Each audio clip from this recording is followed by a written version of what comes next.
ಶ್ರೀ ಗುರುಭ್ಯೋ ನಮಃ. ಆನಂದ ರಾಮಾಯಣದ ಮನೋಹರ ಕಾಂಡದ 8ನೇ ಸರ್ಗದ ಕಥೆ ಈಗ ನಡೆದಿದೆ. 14 ವಿದ್ಯೆಗಳ ಮತ್ತು 4 ಉಪವಿದ್ಯೆಗಳ ಒಟ್ಟಾರೆ 18 ವಿದ್ಯೆಗಳ ವರ್ಣನೆಯಲ್ಲಿ ಬಂತು. ಬ್ರಹ್ಮಮೀಮಾಂಸಾ, ಕರ್ಮಮೀಮಾಂಸಾ, ನ್ಯಾಯಶಾಸ್ತ್ರ ಇತ್ಯಾದಿಗಳ ಮಹತ್ವವು ಕೂಡ ಅಲ್ಲಿ ವರ್ಣಿತ ಆಗಿದೆ. 18 ಪುರಾಣಗಳು, ಉಪಪುರಾಣಗಳು ಇತ್ಯಾದಿಗಳ ಕಥೆ ಅಲ್ಲಿ ಬಂತು. ಮಹಾಭಾರತದ ಮಹತ್ವ, ಮಹಾಭಾರತವು ವೇದಕ್ಕಿಂತ ಅರ್ಥದಲ್ಲಿ ಅಧಿಕ ಅನ್ನುವಂಥ ಮಾತನ್ನು ಕೂಡ ಆನಂದ ರಾಮಾಯಣ ವರ್ಣಿಸಿದೆ. ಶತಕೋಟಿ ರಾಮಚರಿತದಿಂದಲೇ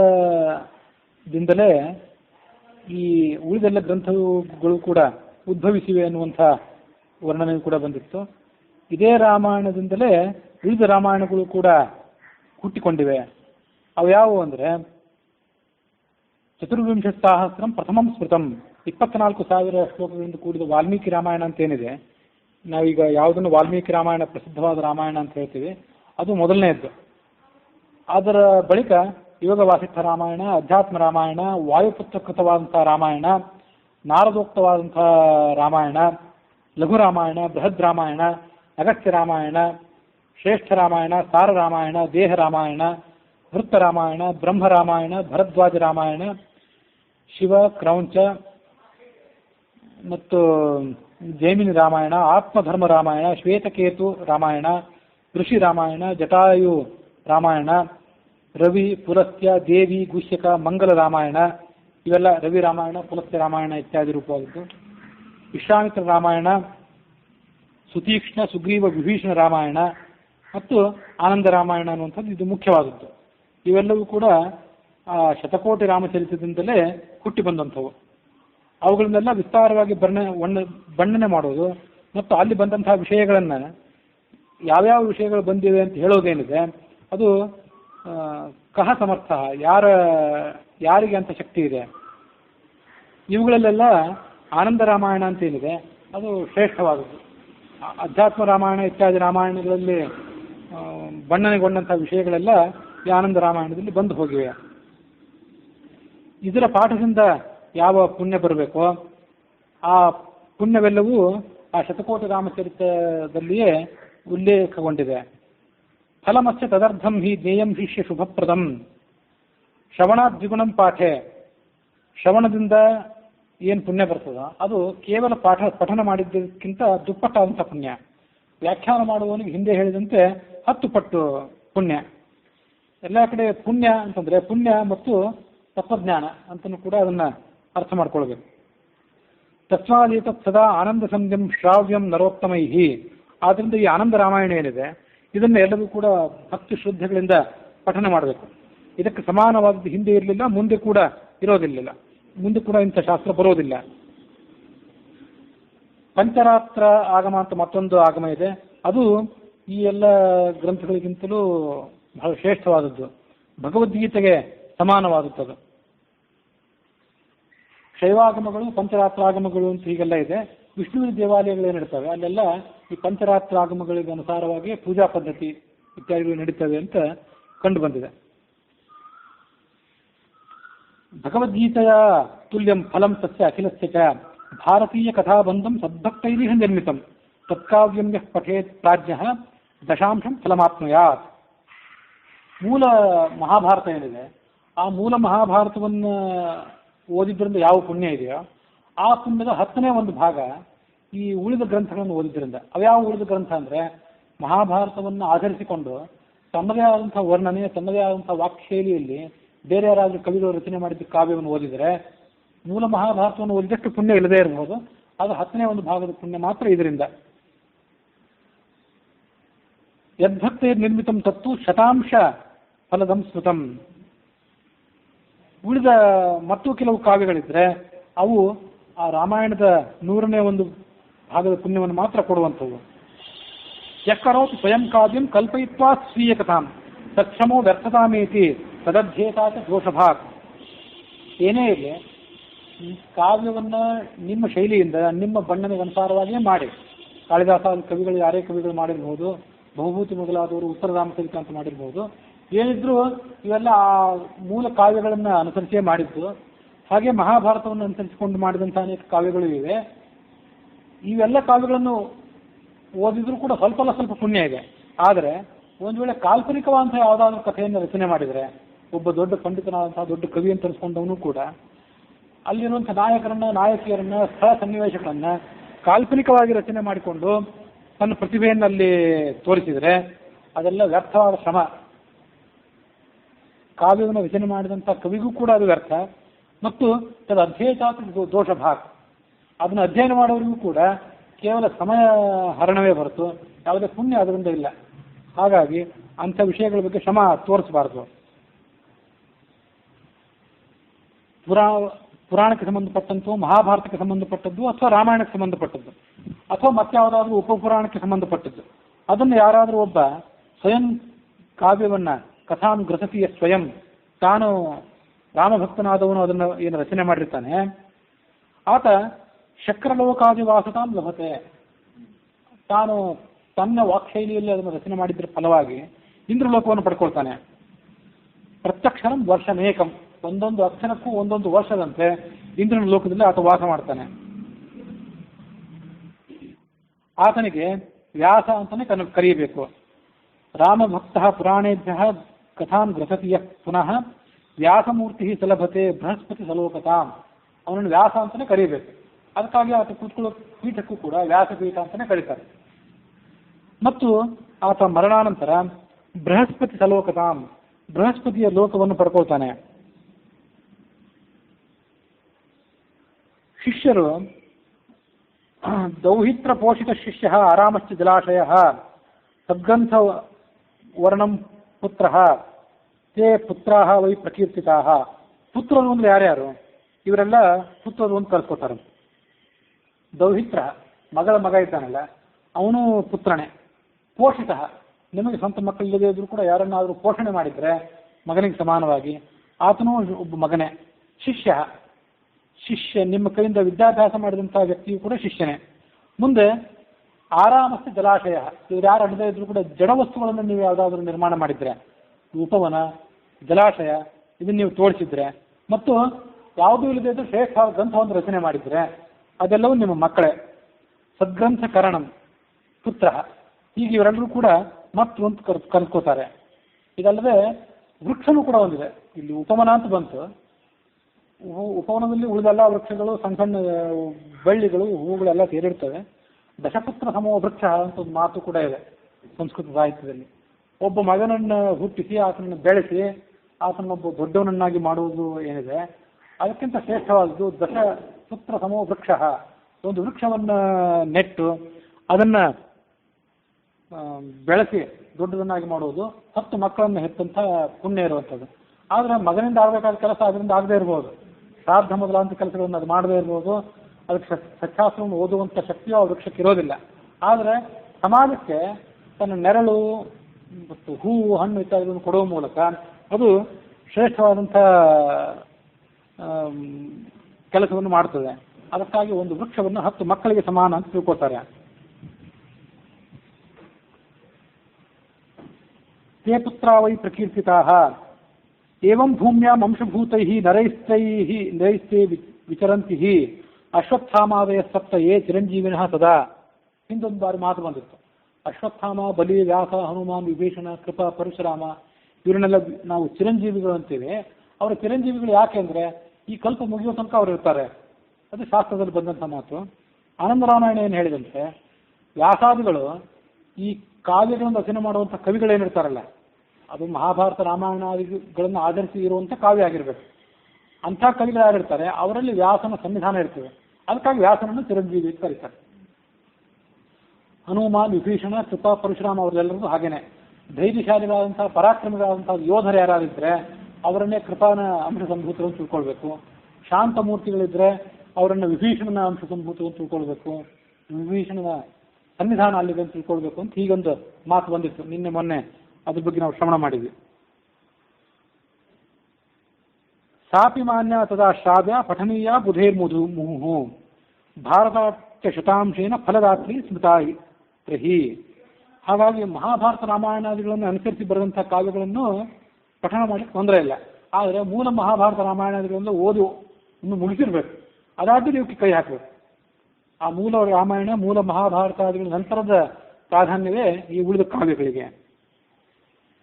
ನಿಂದಂತಿಯೇ ಭಕ್ತಕೃತಾಂ ಕವಿತಾಂತೆ ಖರಾಸ್ಮೃತಾ. ಮಹಾಭಾರತ ರಾಮಾಯಣಾದಿಗಳನ್ನು ರಚನೆ ಮಾಡಿ ಆಧರಿಸಿಕೊಂಡು ಮತ್ತಾದ ಕಾವ್ಯಗಳನ್ನು ರಚನೆ ಮಾಡಿದ್ದಿರ್ತದಲ್ಲ ಈ ಭೂಲೋಕದಲ್ಲಿ, ಅದನ್ನು ಯಾರಾದರೂ ನಿಂದನೆ ಮಾಡಿದರೆ, ದೋಷ ದೃಷ್ಟಿಯಿಂದ ಅದನ್ನು ವ್ಯರ್ಥವಾಗಿ ಟೀಕೆ ಮಾಡಿದರೆ ಅವರು ಕತ್ತೆಗಳು ಅಂತ ಅನಿಸ್ಕೋತಾರೆ. ವ್ಯರ್ಥವಾಗಿ ಟೀಕೆ ಮಾಡಬಾರ್ದು. ಮೂಲ ರಾಮಾಯಣಕ್ಕೆ ಮಹಾಭಾರತಕ್ಕೆ ವಿರುದ್ಧವಾದಂಥ ಅಂಶ ಏನಾದರೂ ಅಲ್ಲಿದ್ದರೆ ಅದನ್ನು ವಿಮರ್ಶೆ ಮಾಡಬಹುದು. ಅದನ್ನು ಬಿಟ್ಟು ಟೀಕೆ ಮಾಡಲೇಬೇಕು ಅನ್ನೋ ದೃಷ್ಟಿಯಿಂದ ಟೀಕೆ ಮಾಡಿದರೆ ಅವರು ಕತ್ತೆಗಳು ಅಂತ ಅನಿಸ್ಕೋತಾರೆ. ತತ್ತದ್ ಭಾಷಾಕೃತಂ ಕಾವ್ಯಂ ರಾಮವರ್ಣ ಸಂಯುತಂ ಭಾರತಸ್ಯ ಸಹಸ್ರಾಂಶಂ ಶ್ರೋತೃ ವಕ್ತು ಫಲಂ ಸ್ಮೃತಂ. ಕನ್ನಡದಲ್ಲಿ ವಚನ ಭಾರತ ಇತ್ಯಾದಿಗಳಿದ್ದರೆ, ರಾಮಾಯಣ ಮತ್ತೊಂದು ಯಾವುದಾದ್ರು ಕನ್ನಡವೋ ಹಿಂದಿಯಲ್ಲೋ ಇದ್ದರೆ, ತುಳಸಿ ರಾಮಾಯಣ ಮೊದಲಾದವುಗಳು ಅವು ಪ್ರಾಕೃತ ಭಾಷೆಯಲ್ಲಿ ರಚಿತವಾದ್ದರಿಂದ ಮೂಲ ರಾಮಾಯಣದಷ್ಟು ಪುಣ್ಯಕರ ಅಲ್ಲ. ಆಗ ಮೂಲ ರಾಮಾಯಣದಲ್ಲಿ 1000 ಅಂಶದಲ್ಲಿ ಒಂದು ಪುಣ್ಯ ಇದಕ್ಕಿದೆ. ಅದಕ್ಕಾಗಿ ಇದನ್ನು ಓದೋದಿದ್ರೆ ಮೊದಲೇ ಇದನ್ನು ಓದಬಾರ್ದು. ನೀವು ಸಮಯವನ್ನು ಶಕ್ತಿಯನ್ನು ವಿನಿಯೋಗ ಮಾಡುವವರಿದ್ದರೆ ಮೊದಲೇ ಈ ಕನ್ನಡ ಹಿಂದಿ ಮೊದಲಾದಂತಹ ಭಾಷೆಗಳಲ್ಲಿ ರಚಿತವಾದಂಥ ಕಾವ್ಯಗಳನ್ನು ಅಧ್ಯಯನ ಮಾಡಲಿಕ್ಕೆ ತೊಡಗಬಾರ್ದು. ಅದನ್ನು ಒಂದು ಬಾರಿ ಓದಬೇಕು. ಮೂಲವನ್ನು ಓದಿ ಮತ್ತೇನಾದರೂ ವ್ಯತ್ಯಾಸ ಇದರಲ್ಲಿ ಇದೆಯೋ ಅನ್ನೋ ಬುದ್ಧಿಯಿಂದ ವಿಮರ್ಶೆ ದೃಷ್ಟಿಯಿಂದ ಇದನ್ನು ಓದಲಿಕ್ಕೆ ತೊಂದರೆ ಇಲ್ಲ. ಆದರೆ ಸಮಯವನ್ನು ಶಕ್ತಿಯನ್ನು ವಿನಿಯೋಗ ಮಾಡೋದು ಮೂಲ ಅದಕ್ಕೆ ಮೀಸಲಾಗಿಡಬೇಕು.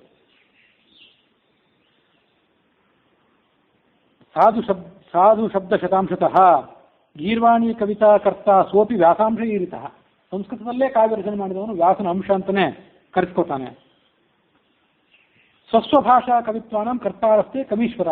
ತಮ್ಮ ಭಾಷೆಯಲ್ಲಿ ಕಾವ್ಯ ರಚನೆ ಮಾಡಿದವರು ಕೇವಲ ಕವೀಶ್ವರರು ಅಂತ ಅನ್ಸ್ಕೋತಾರೆ. ಅರ್ಥ ಪ್ರಮಾಣ ಸಹಿತ ಶೈವ ಮಾನ್ಯ ನಚೇತರ. ಪ್ರಮಾಣ ಸಹಿತವಾಗಿರಬೇಕು. ವೇದಗಳಿಗೆ ಪುರಾಣಗಳಿಗೆ ಮೂಲ ಆಚಾರ್ಯರ ಸಿದ್ಧಾಂತಕ್ಕನುಸಾರವಾಗಿದ್ದರೆ ಆ ಕಾವ್ಯ ಮಾನ್ಯ, ಇಲ್ಲದೇ ಇದ್ರೆ ಆ ಯಾವ ಕಾವ್ಯವೂ ಕೂಡ ಮಾನ್ಯ ಅಲ್ಲ. ಯಾವನಾದರೂ ಒಬ್ಬ ಕವಿ ತನ್ನ ಜೀವನಕ್ಕಾಗಿ ಒಳ್ಳೆಯ ಪಂಡಿತ ಇದ್ದಾನೆ, ಒಳ್ಳೆಯ ಕವಿತಾಶಕ್ತಿ ಇದೆ, ಅದನ್ನ ಯಾರೋ ಒಬ್ಬ ರಾಜನನ್ನ ಆಡಳಿತಗಾರನನ್ನ ಹೊಗಳಿ ಅದರ ಮೂಲಕ ದುಡ್ಡು ಗಿಟ್ಟಿಸ್ಕೊಳ್ಳಿಕ್ಕೆ ಸ್ಥಾನಮಾನಗಳನ್ನು ಗಳಿಸ್ಕೊಳ್ಳಿಕ್ಕೆ ಪ್ರಯತ್ನ ಪಟ್ಟರೆ ಅದೆಲ್ಲವೂ ಕೂಡ ವ್ಯರ್ಥ. ಆತನ ಪ್ರಯತ್ನ ನಿಷ್ಫಲ. ಅದು ದುಡ್ಡು ಬರ್ತದೆ, ಸ್ಥಾನಮಾನ ಬಂದಿತ್ತು, ಆದರೆ ಪುಣ್ಯವಿಲ್ಲ. ಅದನ್ನು ಓದಿದವನು ಕೂಡ ದೋಷ ಭಾಗಿಯಾಗ್ತಾನೆ. ಉನ್ಮಾದೇನಂತೂ ಯಕ್ಕುರಿಯ ಕಾಮಿನೀನಾಂತೂ ವರ್ಣನಂ. ವ್ಯರ್ಥವಾಗಿ ಒಳ್ಳೆಯ ಯೌವನ ಇದೆ ಶರೀರದಲ್ಲಿ, ಕವಿತಾಶಕ್ತಿ ಇದೆ, ಸನ್ಮಾನ ಮಾಡಿಸ್ಕೊಳ್ಬೇಕು, ಸ್ಥಾನಮಾನ ಮಾಡಿಸ್ಕೊಳ್ಬೇಕು ಅನ್ನೋ ದೃಷ್ಟಿಯಿಂದ ಸ್ತ್ರೀ ಸೌಂದರ್ಯ ಇತ್ಯಾದಿಗಳನ್ನು ವರ್ಣನೆ ಮಾಡೋದು, ಈ ರೀತಿಯಾಗಿ ವ್ಯರ್ಥವಾದ ಕೆಲಸದಲ್ಲಿ ಆತ ತೊಡಗಿದರೆ ಆತ ಏನಾಗ್ತಾನೆ ಅಂದರೆ ಸ್ವಯೋನಿಂ ಪ್ರಾಪ್ನೋತಿ. ನಾಯಿ ಜನ್ಮವನ್ನು ಪಡೆಯುತ್ತಾನೆ ಮುಂದಿನ ಜನ್ಮದಲ್ಲಿ. ಎಷ್ಟು ಅಕ್ಷರಗಳನ್ನು ಬರೆದಿದ್ಯೋ ಅಷ್ಟು ವರ್ಷಗಳ ತನಕ. ಅದಕ್ಕಾಗಿ ಶೃಂಗಾರವನ್ನು ವರ್ಣನೆ ಮಾಡಬೇಕು ಅಂತಲೇ ಅಪೇಕ್ಷೆ ಇದ್ದರೆ, ಶೃಂಗಾರವನ್ನು ಕೇಳಬೇಕು ಅಂತಲೇ ಅಪೇಕ್ಷೆ ಇದ್ದರೆ ಭಗವಂತನ ಕಥೆಯನ್ನು ಕೇಳಬೇಕು. ಗೀತ ಗೋವಿಂದ ಅದನ್ನೇ ಹೇಳಿದೆ. ಜಯದೇವ ಕವಿ ಆತನು ದೊಡ್ಡ ಭಕ್ತನೇ ಆಗಿದ್ದ. ನಮ್ಮಲ್ಲಿ ಅದನ್ನೆಲ್ಲ ಓದುವಂಥ ಪರಂಪರೆ ಅಷ್ಟು ಬಳಕೆಗೆ ಬಂದಿಲ್ಲ. ಆದರೆ ಆ ಕಾವ್ಯವನ್ನು ಕೂಡ ಓದಲಿಕ್ಕೆ ತೊಂದರೆ ಇಲ್ಲ. ಮಹಾಭಾರತ ರಾಮಾಯಣಾದಿಗಳನ್ನೆಲ್ಲ ಓದಿದ ಬಳಿಕ, ಮಹಾಭಾರತ ರಾಮಾಯಣ ಭಾಗವತಾದಿಗಳನ್ನು ಓದಿದ ಬಳಿಕ ಮೊದಲೇ ಇದನ್ನು ಓದಬಾರ್ದಷ್ಟೇ. ಯಾಕೆ? ಕಾರಣ ಏನಂತಂದರೆ ಆತನು ಕೂಡ ಮಹಾಕವಿಯೇ. ಆತ ರಚನೆ ಮಾಡಿದಂಥ ಕಾವ್ಯ ಏನಿತ್ತು ಗೀತ ಗೋವಿಂದ ಅಂತ, ಅದರಲ್ಲಿ ಆತ ಕೃಷ್ಣ ಮತ್ತು ರಾಧೆಯರ ಸಂವಾದದ ಬಗ್ಗೆ ಒಂದು ಮಾತನ್ನ ಬರೀತಾನೆ. ಕೃಷ್ಣನಿಗೂ ರಾಧೆ ಇಬ್ಬರಿಬ್ಬರಿಗೂ ಪ್ರಣಯ ಕಲಹ ಆದಾಗ, ನೀನು ಎಷ್ಟೇ ಕುಪಿತವಾಗಿದ್ರೂ ತೊಂದರೆ ಇಲ್ಲ, ನನ್ನ ತಲೆ ಮೇಲೆ ಕಾಲನ್ನು ನೀಡು, ಆದ್ರೆ ನನ್ನ ಬಗ್ಗೆ ಪ್ರಸನ್ನಳಾಗುವಂತ ಕೃಷ್ಣ ರಾಧೆಯನ್ನು ಕೇಳ್ಕೊತಾನ. ಹಾಗೆ ಆ ಕವಿ ಅದನ್ನು ಬರೀಲಿಕ್ಕೆ ಹೋದ. ಆದರೆ ಕೃಷ್ಣ ಅಂದ್ರೆ ಪರಮಾತ್ಮ ತನ್ನ ತಲೆಯ ಮೇಲೆ ಕಾಲಿಡುವಂತ ರಾಧೆಗೆ ಹೇಳೋದು ಉಚಿತ ಆದೀತೋ ಇಲ್ವೋ ಅಂತ ಅವನಿಗೆ ಅನಿಸ್ತಂತೆ. ಆ ಮನಸ್ಸಿನಲ್ಲಿ ಆ ವಾಕ್ಯವನ್ನು ಮೂಡಿಸಿಕೊಂಡವನು ಅದನ್ನು ಲೇಖನಿಯಲ್ಲಿ ಬರೀಲಿಕ್ಕೆ ಹೋಗಲಿಲ್ಲ ಅಂತ. ಆ ಪತ್ರವನ್ನು ಅಲ್ಲೇ ಕೆಳಗಿಟ್ಟು ಹೆಂಡತಿ ಪದ್ಮಾವತಿ ಅಂತ ಅವನ ಹೆಂಡತಿ, ಆಕೆ ನೃತ್ಯಗಾರಕ್ಕೆ, ಸ್ನಾನ ಮಾಡಿ ಬರ್ತೀನಿ, ಬಂದು ಊಟ ಮಾಡಿ ಮುಂದೆ ಆಮೇಲೆ ವಿಚಾರ ಮಾಡ್ತೀನಿ ಏನು ಬರೀಬೇಕು ಅಂತ ಹೋದ. ಆ ಕಡೆ ಆತ ಹೋದಂತೆ ಈಗ ಕೃಷ್ಣ ಜಯದೇವನ ರೂಪದಿಂದಲೇ ಬಂದು ಆತ ಜಯದೇವ ಕವಿ ಏನು ಬರೀಬೇಕು ಅಂತ ಬರೆದಿದ್ದ, ಶಿರಸಿ ನಿದಿಶ ಪದಂ ರಾಧೆ ಅಂತ ಬರೆದು ಆಕೆ ಕೈಯಿಂದ ಊಟ ಮಾಡಿ ಹೋಗಿಬಿಡ್ತಾನ. ಈ ಕಡೆ ಕವಿ ಮರಳಿ ಬರುವ ಹೊತ್ತಿಗೆ ಬರೆದಿದ್ದನ್ನು ನೋಡ್ತಾನೆ ಆಶ್ಚರ್ಯ ಅನ್ನಿಸ್ತದೆ, ಯಾರು ಬಂದಿದ್ರು? ಇಲ್ಲ ನೀವೇ ಬರೆದ್ರಿ ಅದನ್ನ ಅಂತ ಅಂತಾಳೆ ಆಕೆ ಪದ್ಮಾವತಿ. ನೀವೇ ಬರೆದ್ರಿ, ಸ್ನಾನ ಮಾಡಿ ಬಂದ್ರಿ, ಬರೆದ್ರಿ, ಊಟ ಮಾಡಿದ್ರಿ, ವಿಶ್ರಾಂತಿ ತಗೊಂಡಿದ್ರಿ. ಆಗ ಅವನಿಗೆ ಗೊತ್ತಾಗ್ತದೆ ಇದು ಕೃಷ್ಣನದೇ ಕಾರ್ಯ, ಕೃಷ್ಣನಿಗೆ ಈ ಮಾತನ್ನು ಬರೀಲಿಕ್ಕೆ ಸಮ್ಮತಿ ಇದೆ ಅಂತ ಗೊತ್ತಾಗ್ತದೆ. ಇದು ಆತನ ಕಾವ್ಯದ ಮಹತ್ವ ಇದೆ. ನಮ್ಮಲ್ಲಿ ಅಂಕಿತ ಇರುವಂಥದ್ದನ್ನು ಮಾತ್ರ ಓದಬೇಕು ಅನ್ನುವಂಥದ್ದು ಓದಬೇಕು, ಅದನ್ನೇ ಪಠನ ಮಾಡಬೇಕು ಅನ್ನೋ ಪದ್ಧತಿ ಇದೆ, ಶ್ರೇಷ್ಠವೇ, ಏನು ತೊಂದರೆ ಇಲ್ಲ. ಅಂಕಿತ ಇರುವಂಥವುಗಳಿಗೆ ಪ್ರಾಧಾನ್ಯ, ಉಳಿದ ಕೆಲವುಗಳಿಗೆ ಈ ವೆಂಕಟೇಶ ಸುಪ್ರಭಾತ ಇತ್ಯಾದಿಗಳು ಅಂಕಿತ ಇರುವಂಥವಲ್ಲ, ಅವೆಲ್ಲ ನಮ್ಮ ಪರಂಪರೆಯಿಂದ ಹೊರಗಿರುವಂಥದ್ದು. ಆದರೂ ಅದನ್ನು ನಾವು ಪಠನ ಮಾಡ್ತೇವಲ್ಲ, ಕೇಳ್ತೇವಲ್ಲ. ಅದರಂತೆ ಈ ಥರ ಇದನ್ನೂ ಕೂಡ ಒಂದು ಸಮಯ ಅವಕಾಶ ಇದ್ದಾಗ ಉಳಿದೆಲ್ಲವನ್ನು ಪಠನ ಮಾಡಿದ ಬಳಿಕ ಇದನ್ನು ಪಠನ ಮಾಡಲಿಕ್ಕೆ ತೊಂದರೆ ಇಲ್ಲ. ಅಲ್ಲೊಂದು ಮಾತು ಹೀಗಿದೆ, ಯಾಕೆ ಹೇಳಬೇಕಾಯ್ತು ಇದನ್ನು ಅಂದರೆ, ಯದಿ ಹರಿಸ್ಮರಣೆ ಸರಸಮ್ಮನೋ ಯದಿ ವಿಲಾಸ ಕಥಾಸು ಕುತೂಹಲಂ. ಆಗ ಈ ಜಯದೇವನ ಗೀತ ಗೋವಿಂದವನ್ನು ಓದಿರಿ, ಅದರಲ್ಲಿ ಶೃಂಗಾರದ ವರ್ಣನೆ ಬಹಳ ಇದೆ. ಅದು ಯಾರೋ ಕೇಳಿದ್ರಂತೆ, ಕೃಷ್ಣನ ಕಥೆ ಇದು, ಇಷ್ಟೊಂದು ಮುಕ್ತವಾದ ಶೃಂಗಾರವನ್ನು ವರ್ಣನೆ ಮಾಡಬಾರ್ದು, ಯೋಗ್ಯ ಅಲ್ಲ ಅಂತ ಜಯದೇವನನ್ನು ಯಾರೋ ಟೀಕೆ ಮಾಡಿದ್ರಂತೆ. ಆಗ ಅವನು ಹೇಳಿದಂತೆ, ಯದಿ ವಿಲಾಸ ಕಥಾಸು ಕುತೂಹಲಂ. ಮನುಷ್ಯನ ಸ್ವಭಾವ ಎಂಥದ್ದು ಅಂದರೆ, ಒಂದಿಷ್ಟು ಸಾಹಿತ್ಯವನ್ನು ಎದುರುಗಡೆ ಇಟ್ಟರೆ, ಭಕ್ತಿ ಸಾಹಿತ್ಯ ಮತ್ತು ಉಳಿದ ಪರಾಕ್ರಮದ ಸಾಹಿತ್ಯ ಇತ್ಯಾದಿಗಳನ್ನು ಇಟ್ಟು ಒಂದು ಶೃಂಗಾರ ಸಾಹಿತ್ಯವನ್ನು ಇಟ್ಟುಬಿಟ್ರೆ ಮನಸ್ಸು ಆ ಕಡೆನೇ ಹರಿತದೆ. ಅವನು ವಿಲಾಸ ಕಥಾಸು ಕುತೂಹಲಂ, ಮನುಷ್ಯನ ಸ್ವಭಾವ ಅದು. ಓದಲಿಕ್ಕೂ ಅದೇ ಅವನಿಗೆ ಕುತೂಹಲ, ಬರೆಯೋರಿಗೂ ಅದನ್ನೇ ಬರೀಬೇಕು ಅಂತ ಕುತೂಹಲ. ಅದು ಜನಮಾನಸ. ಇರಲಿ, ನಿಮಗೊಂದು ಕುತೂಹಲ ಇದ್ದರೆ ಆ ನಿಮ್ಮ ಕುತೂಹಲವನ್ನು ಭಗವಂತನ ಶೃಂಗಾರವನ್ನು ವರ್ಣನೆ ಮಾಡುವುದರ ಮೂಲಕ ತಣಿಸ್ಕೊಳ್ಳಿ. ಈ ಯಾರ್ಯಾರೋ ವ್ಯರ್ಥವಾಗಿ ಕಥಾನಾಯಕ ನಾಯಕಿಯರ ಶೃಂಗಾರವನ್ನು ವರ್ಣನೆ ಮಾಡಿ ಸಮಯ ಹರಣ ಮಾಡ್ಕೊಳ್ಬೇಡಿ, ಪಾಪಭಾಗಿಗಳಾಗಬೇಡಿ. ಯದಿ ಹರಿಸ್ಮರಣೆ ಸರಸಂಬನಃ, ಭಗವಂತನ ಸ್ಮರಣೆ ಮಾಡಬೇಕು ಅಂತಲೂ ಇದೆ. ಮನುಷ್ಯನ ಮನಸ್ಸು ಯಾವತ್ತೂ ದ್ವಂದ್ವದಲ್ಲಿ ಇರ್ತದೆ. ಒಂದು ಬಾರಿ ಅದನ್ನು ಒಳ್ಳೆ ಕೆಲಸ ಮಾಡಬೇಕು ಅಂತ ಇರ್ತದೆ, ಮತ್ತೊಂದು ಬಾರಿ ಇಂಥದ್ದೇನೋ ಕ್ಷುದ್ರವಾದ ವಿಷಯದಲ್ಲಿ ಹರಿದು ಬಿಡ್ತದೆ. ವಿಲಾಸ ಕಥೆಗಳಲ್ಲಿ ಕುತೂಹಲ ಇದೆ, ಭಗವಂತನ ಸ್ಮರಣೆ ಮಾಡಬೇಕು ಅಂತ ಮನಸ್ಸಿನಲ್ಲಿ ಆಸಕ್ತಿಯೂ ಇದೆ. ಹಾಗಿದ್ರೆ ಈ ಗೀತ ಗೋವಿಂದ ಓದಿ ಅಂತ ಗೀತ ಗೋವಿಂದದ ಬಗ್ಗೆ ಆತ ತಾನೇ ಉತ್ತರ ಕೊಡ್ತಾನೆ. ಅದಕ್ಕಾಗಿ ಯಾರಿಗಾದರೂ ಅಂಥ ಶ್ರವಣ ಮಾಡಬೇಕು ಅಂತಿದ್ರೆ ಬೇಕಾದಷ್ಟು ಶೃಂಗಾರ ಭಾಗವತದಲ್ಲಿದೆ, ಗೀತ ಗೋವಿಂದದಲ್ಲಿದೆ. ಆನಂದ ರಾಮಾಯಣದಲ್ಲೂ ಕೂಡ, ವಾಲ್ಮೀಕಿ ರಾಮಾಯಣದಲ್ಲಿ ಆ ಶೃಂಗಾರದ ವರ್ಣನೆ ಬಂದಿಲ್ಲ, ಆನಂದ ರಾಮಾಯಣದಲ್ಲಿ ಅದು ಬಂದಿದೆ. ಹೀಗೆ ಭಗವಂತನ ಆತನ ಭಕ್ತರ ಶೃಂಗಾರದ ವರ್ಣನೆ ಬೇಕಾದಷ್ಟು ಬಂದಿದೆ. ಸುಮಧ್ವಿಜಯ ಅಂದರೆ ಆಚಾರ್ಯರ ಜೀವನ ಚರಿತ್ರೆ, ಮಧ್ವಾಚಾರ್ಯ ಜೀವನ ಚರಿತ್ರೆ ವರ್ಣನೆ ಮಾಡುವಂಥ ಕಾವ್ಯ ಅದು. ಅದರಲ್ಲೂ ಕೂಡ ಶೃಂಗಾರದ ವರ್ಣನೆ ಇದೆ. ಕಾರಣ ಏನಂದರೆ, ಆ ಶಾಸ್ತ್ರವನ್ನು ಓದಿದವನಿಗೆ ನಾಳೆ ಎಂಥ ಫಲ ಸಿಗ್ತದಲ್ಲ, ಮೋಕ್ಷ, ಅಲ್ಲಿ ಅವನಿಗೆ ಏನು ಸುಖ ಸಿಗ್ತದಲ್ಲ, ಅದರ ಒಂದು ವರ್ಣನೆ ಇದೆ, ಸಂಕ್ಷಿಪ್ತವಾದ ವರ್ಣನೆ ಅಂತ. ಸುಮಧ್ವಿಜಯ 11ನೇ ಸರ್ಗದಲ್ಲಿ ಆ ಮುಕ್ತರ ಶೃಂಗಾರದ ವರ್ಣನೆ ಅದು, ಮುಕ್ತ ಜೀವರೇನಿರ್ತಾರಲ್ಲ ಅವರ ಶೃಂಗಾರದ ವರ್ಣನೆ. ಅದಕ್ಕಾಗಿ ಈ ಮಾತನ್ನು ಹೇಳಬೇಕಾಯ್ತು. ಹಾಗಾಗಿ ನಾಯಕ ನಾಯಕಿಯರನ್ನು ವ್ಯರ್ಥವಾಗಿ ಕಲ್ಪನೆ ಮಾಡಿಕೊಂಡು ಅವರ ಶೃಂಗಾರವನ್ನು ವರ್ಣನೆ ಮಾಡಿ ಮತ್ತು ಅದನ್ನು ಓದಿ ಸಮಯ ಹರಣ ಮಾಡೋದಕ್ಕಿಂತ ಭಗವಂತನ ಶೃಂಗಾರದ ವರ್ಣನೆಯನ್ನು ಮಾಡಬೇಕು, ಅದನ್ನೇ ಕೇಳಬೇಕು. ಮತ್ತು ವೇದೋಕ್ತ ಅನುಸಾರವಾದಂತಹ ಉಳಿದ ಸ್ಮೃತಿಗಳೇನಿದೆ, ಮನು ಮೊದಲಾದ ಸ್ಮೃತಿಗಳು, ಮನ್ವಾದ್ಯಾಹ ಸ್ಮಾರಕಾಹ ಸ್ಮೃತಾಹ, ಮನು, ದಕ್ಷ, ಕರ್ದಮ, ಹಾರೀತ, ವೃದ್ಧ ಹಾರೀತ, ನಾರದ ಮೊದಲಾದ ಅನೇಕ ಸ್ಮೃತಿಗಳು. ಇವೆಲ್ಲ ಯಚ್ಚಾನುಕೂಲಮೇ ಸತ್ಯಶಾಸ್ತ್ರಂ ಪ್ರಕೀರ್ತಿತಂ ಅಂತ ವಿಷ್ಣು ತತ್ವನಿರ್ಣಯದ ಮಾತು. ವಿಷ್ಣು ತತ್ವನಿರ್ಣಯದಲ್ಲಿ ಮಧ್ವಾಚಾರ್ಯರ ಮಾತು. ಅಲ್ಲಿಯೂ ಕೂಡ ಶಾಸ್ತ್ರ ಅಂದರೆ ಯಾವುದು? ಮೃಗಾದ್ಯ ಭಾರತಂ ಚೈವ ಮೂಲ ರಾಮಾಯಣಂ ತಥಾ.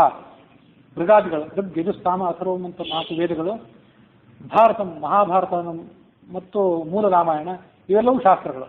ಮತ್ತು ಯಚ್ಚಾನುಕೂಲ ಮೇತಸ್ಯ, ಇಲ್ಲಿ ಏನು ಪಟ್ಟಿ ಮಾಡಿದ ಶಾಸ್ತ್ರಗಳಿವೆ ಇದಕ್ಕೆ ಸಮ್ಮತವಾದದ್ದು, ಇದಕ್ಕೆ ವಿರುದ್ಧವಾಗಿರಬಾರ್ದು. ವಿರುದ್ಧ ಇದ್ದರೆ ಅದನ್ನು ಸಾರಾಸಕಟಾಗಿ ನಿರಾಕರಣೆ ಮಾಡಬೇಕು, ಅದನ್ನು ಬಿಟ್ಟು ಬಿಡಬೇಕು. ಅಂಥದ್ದೆಲ್ಲವೂ ಕೂಡ ಶಾಸ್ತ್ರವೇ. ತೇಷಾಂ ವೈ ಸ್ಮೃತಯೋ ನಾಮ ನಾನಾ ಧರ್ಮ ಪ್ರವರ್ತಕಾ. ಒಂದೊಂದು ಕಾಲಕ್ಕೆ ಒಂದೊಂದು ಸ್ಮೃತಿ. ಕಲಿಯುಗದಲ್ಲಿ ಪರಾಶರ ಸ್ಮೃತಿಗೆ ಪ್ರಾಧಾನ್ಯ. ಕಲಿಯುಗದಲ್ಲಿ ಪರಾಶರ ಸ್ಮೃತಿಯನ್ನು ಪ್ರಧಾನ ಅಂತ ಹೇಳಿದರೂ ಕೂಡ ಕೆಲವು ಕಡೆ ಮನು ಸ್ಮೃತಿ ಮೊದಲಾದ ಉಳಿದ ಸ್ಮೃತಿಗಳಲ್ಲಿ ಬಂದದ್ದನ್ನು ನಾವು ಗ್ರಹಣ ಮಾಡಬೇಕಾಗ್ತದೆ. ಅದಕ್ಕಾಗಿ ಸದಾಚಾರ ಸ್ಮೃತಿಗಳ ವ್ಯಾಖ್ಯಾನಗಳೇನಿದೆ, ಸದಾಚಾರ ಸ್ಮೃತಿ, ಕೃಷ್ಣಾಚಾರ್ಯ ಸ್ಮೃತಿ, ಮುಕ್ತಾವಳಿ ಇತ್ಯಾದಿಗಳು ನಮ್ಮ ಪರಂಪರೆಯಲ್ಲಿ ಬಂದಿರುವಂಥ ಧರ್ಮಶಾಸ್ತ್ರವನ್ನು ನಿರ್ಣಯ ಮಾಡುವಂಥ, ಧರ್ಮಶಾಸ್ತ್ರದ ಬಗ್ಗೆ ಬೆಳಕು ಚೆಲ್ಲುವಂಥ ಕೃತಿಗಳು. ಅದರಲ್ಲಿ ಈ ಉಳಿದ ಸ್ಮೃತಿಗಳಲ್ಲಿ ಬಂದಿರುವಂಥ ವಾಕ್ಯಗಳನ್ನು ಕೂಡ ನಡುವೆ ಉದಾಹರಣೆ ಮಾಡ್ತಾರೆ. ಆದರೂ ಅದರಿಂದ ಯಾವುದೇ ತೊಂದರೆ ಇಲ್ಲ. ಅದರಲ್ಲೂ ಮುಖ್ಯವಾಗಿ ಸದಾಚಾರ ಸ್ಮೃತಿ ಏನಿದೆ ಅದು ವೇದವ್ಯಾಸರ ಪುರಾಣಗಳಿಂದ ಕೆಲವು ಶ್ಲೋಕಗಳನ್ನು ಆಯ್ದು ತೋರಿಸಿಕೊಟ್ಟಿರುವಂಥ 37-38 ಶ್ಲೋಕಗಳ ಗ್ರಂಥ. ತತ್ರ ಕೇಚಿದ್ ವೈದಿಕೇಶು ಕರ್ಮಸ್ವ ಅಧಿಕೃತಾಃ ಪರೇ ಅವೈದಿಕೇಶು ಮಂತ್ರೇಶು ಕೇಚಿತ್ ಪಶುಸಮಾಹ ಶ್ರುತಾಃ. ವೈದಿಕರಲ್ಲಿ ಕೆಲವರು ವೇದ ಮಾರ್ಗಾನುಯಾಯಿಗಳೇ, ಆದರೆ ಅವರು ಕರ್ಮಕ್ಕೆ ಪ್ರಾಧಾನ್ಯ ಕೊಡ್ತಾರೆ. ನಿನ್ನೆ ದಿವಸ ಮೀಮಾಂಸಾರ ಬಗ್ಗೆ ಹೇಳಿದೆ, ಭಗವಂತನಿಗೆ ಪ್ರಾಧಾನ್ಯವನ್ನು ಕೊಡದೆ ಕರ್ಮಕ್ಕೆ ಪ್ರಾಧಾನ್ಯವನ್ನು ಕೊಡ್ತಾರೆ. ಆದರೆ ಅದನ್ನು ಗ್ರಹಣ ಮಾಡಬಾರದು. ಇರುವ ಪ್ರಾಧಾನ್ಯವೆಲ್ಲವೂ ಭಗವಂತನಿಗೆ, ಎಲ್ಲ ಸ್ಥಿತಿಗಳಿಗೂ ಆತನಿಗೆ ಮೀಸಲು. ಅವೈದಿಕೇಶ್ವಪಿ ಪ್ರೋಕ್ತಃ ನಾಧಿಕಾರೋ ಭವೇಂದ್ರನಾಂ. ಅವೈದಿಕ ಅಂತ ಯಾವುದೇ ಶಾಸ್ತ್ರವಿದ್ರೂ ಕೂಡ ಅದನ್ನು ಪಠನೆ ಮಾಡಬಾರದು, ಅದನ್ನು ಪ್ರಮಾಣ ಅಂತ ಸ್ವೀಕಾರ ಮಾಡಬಾರದು. ವಿಮರ್ಶಾ ದೃಷ್ಟಿಯಿಂದ ಅದನ್ನು ಓದಿ ಅದಕ್ಕೆ ಉತ್ತರವನ್ನು ಹೇಗೆ ತಿಳ್ಕೊಳ್ಬೇಕು ಅಂತ ಓದಬೇಕೇ ಹೊರತು ಅದನ್ನು ಪ್ರಮಾಣ ಅನ್ನೋ ದೃಷ್ಟಿಯಿಂದ ಓದಬಾರದು.